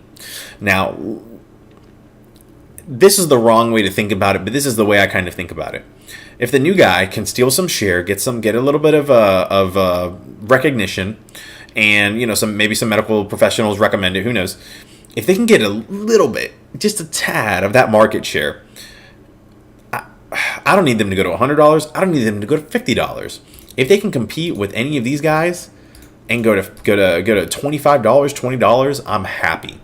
And that's kind of how I play some of these stocks, and it is not the right way to think about it, but not technically the right way to think about it, I suppose. There's a lot of different factors that go into the value of a stock, but I feel like there's more upside potential than downside potential, especially with that 180-day system that is still awaiting FDA approval. This could be huge. So I do like Senseonics.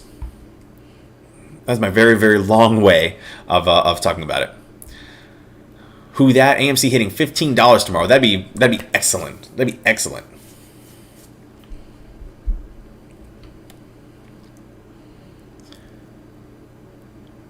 Oh, Christopher, thank goodness I forgot about my cryptos. I would have sold what I had left in 2018. Sometimes you just gotta hold. And again, this is one of those things. If you just hold and forget that you have it, and you come back in a few years, you're like, holy crap, like, I can't believe it. That'd be huge. So huge. Do you think the gamma squeeze will happen will start before the earnings report? That's a good question. I'm not sure. It's hard to say when it'll happen. I do feel like we'll see a gamma squeeze this week or next week. But again, it's hard to tell, man. So hard to tell.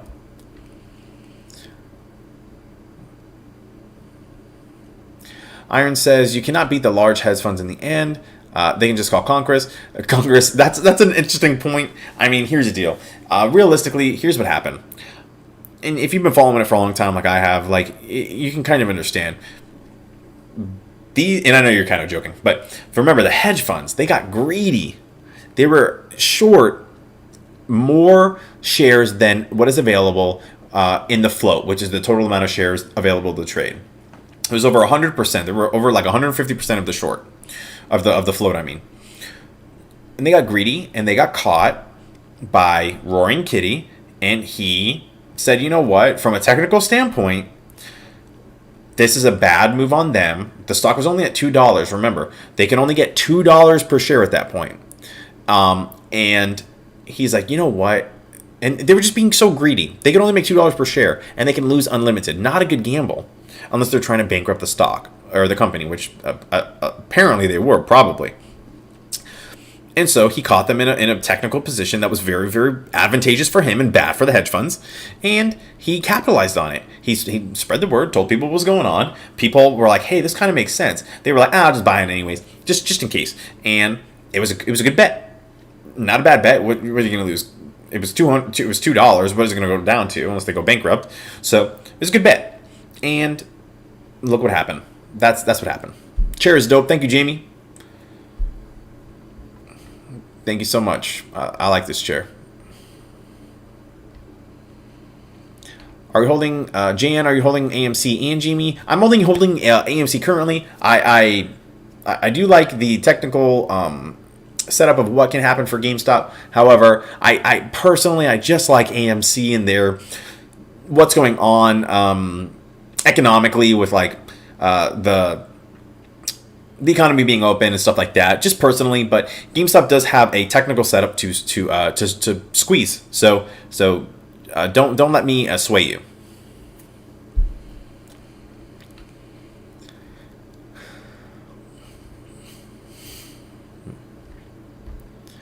Do not let me sway you. I don't think Iron Man is a shill. I think, well, it might be a shill, but you know what? I appreciate differing opinions. As long as it's respectful, I would love to. No problem. We can talk about it. We can debate, and I would love. But you know what?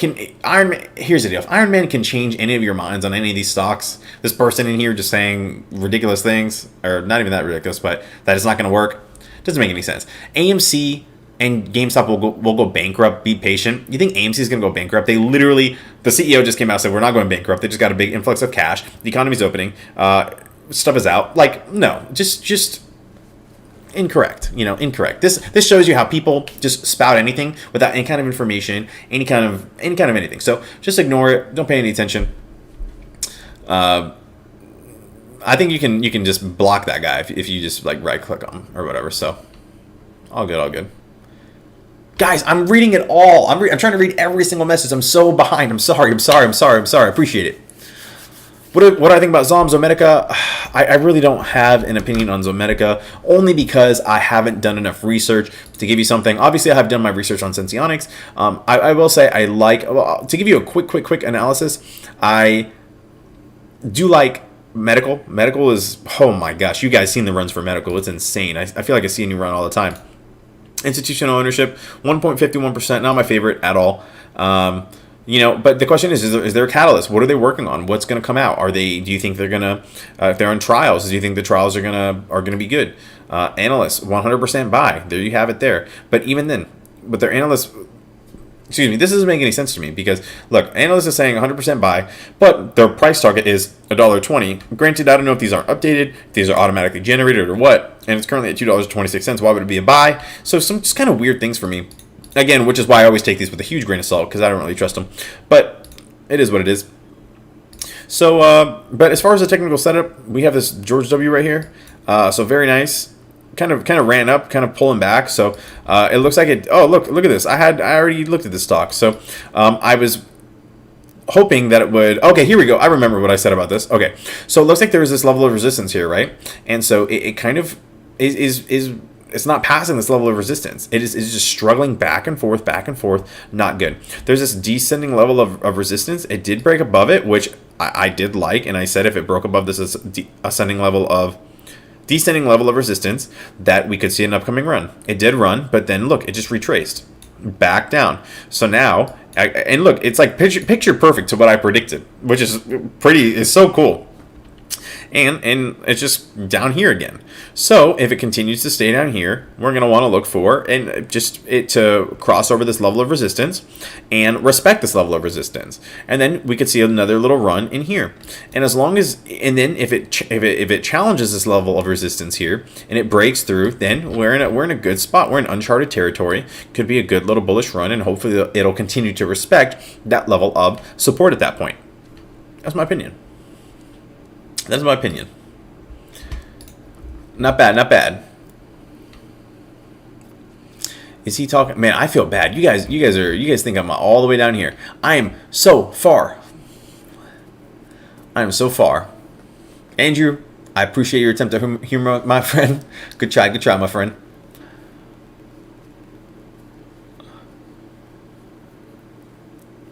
AMC will moon in time. I agree. I think it's just you gotta take your time. Gotta take your time, guys. Gotta take your time. Ray, are you saying? Oh, okay. Yeah. Okay. First, William. Yes. Get rich on medical, guys. Medical. Holy smokes! So much upside for potential for medical. It's insane. So much upside potential. It is insane. All right, guys, I am going to start wrapping up. Tomorrow I'm going to be on all day. Make sure you subscribe so you don't miss it. I would love to see everyone back here just kind of hanging out. I know there's some big people on, but you know what? I'd love to have you. And so that's that. So let me see if there's any final... well, let me just say bye for a little bit. And we'll hang out for maybe 5 more minutes. Just say bye to people. And we'll see what we got going on. SNDL, I already talked about it a little bit. It could be in a good spot, but... You know, it's more about your sentiment. Looks like they did go ahead and go above this level of resistance. And this is what we're looking for if you like Zomedica. See how this is similar?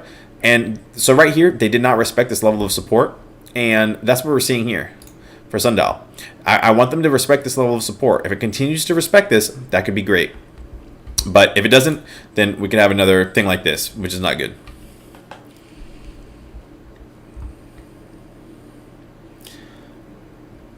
Get some sleep for tomorrow. I'm going to try to get some sleep for tomorrow. It's going to be wild.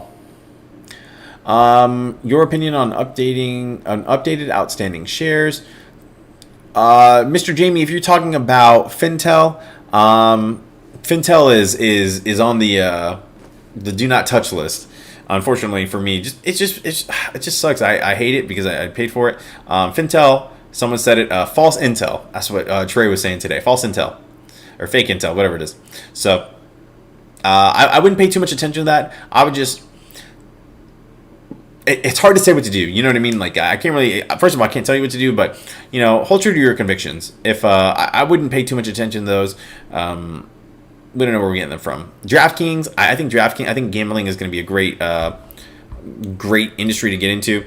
Again, beat the hype. Beat the hype. DraftKings. Let's look at the 3-month. I mean, look at that. Nice continuous growth. Good little gap up here. I mean, I'm wondering... not really a gap up. Or this one is. Jeez. So we'll kind of see what they do. It looks like... Let's see if they respect this level of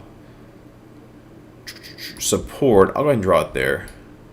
Yeah, I don't mind that. You know what? We do have a double top here. I mean, I guess you'll have to see. We'll have to see what happens. I'm very curious what will happen here.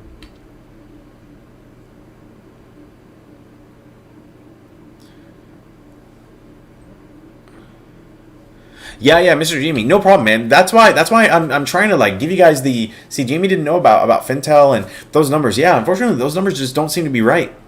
And, you know, it's kind of weird because it kind of fits our narrative for them not to be right. But unfortunately, we know that... Oh, remember, Citadel. I don't know if you guys heard about this. Citadel has... They've basically falsified the numbers. Well, they've submitted incorrect numbers, or whether they falsified or whatever it is. By definition, I guess they're probably similar. But remember... For how many times? Like 30 times or something? I don't know. It was something ridiculous. Several times, Citadel has given incorrect information to Fintel and been fined for it. You know why? Because that fine on Fintel is like $100,000. So they don't care about that. They want to get us out of our positions, spread FUD, and want fear, uncertainty, doubt, and make us get out of our positions and just like... They hope that we just quit and we stop. And so that's that. That is that. But is AMC diluted? Well, okay. So before I go, I just want to answer this one really quick. Is AMC diluted? We'll want to sell. Will it squeeze? So first, is AMC diluted? No. So remember, the 500 million shares that they're thinking about rolling out is up for a vote. So I wouldn't get too crazy on it at all. Just take it easy, take it slow, and see what happens. Okay, we have plenty of time before that it is even talked about. Okay. Second, we'll want to sell. I don't think Wanda will sell. I think Wanda converted their shares to Class A in anticipation for a squeeze, honestly. So I think they're ready for that. Last thing is, will it squeeze? In my personal opinion, it will. But also, at the very least, my worst case scenario is at the end of the year, what is the stock going to be at? My opinion, the stock is going to be $25 to $30 at the end of the year. Personal opinion, not financial advice. Take it for what it is. I appreciate everyone being here. Diamond hands, Mr. Jamie. Absolutely. So thank you all for stopping by. I appreciate it. On your way out, if you wouldn't mind dropping a like or maybe even subscribing, I'm going to be live, like I said, tomorrow, Wednesday, Thursday, and Friday. Try to be live all day. It's going to be long few days, but you know what? It's going to be so freaking worth it. Hang out with you guys. Look at the price action. Quadruple witching week for the win. It's going to be great. Okay. Again, thank you all. I will hold, but man, I lose conviction sometimes. Watch my channel. I'm trying to keep you guys motivated. Take a break. Don't look at it so much. SOS. I like SOS. And that's that. Okay, guys. I appreciate you all. Thank you all so much for stopping by. I appreciate every single one of you. I will see you tomorrow. I'll be streaming all day. All right. Thank you so much again. Peace.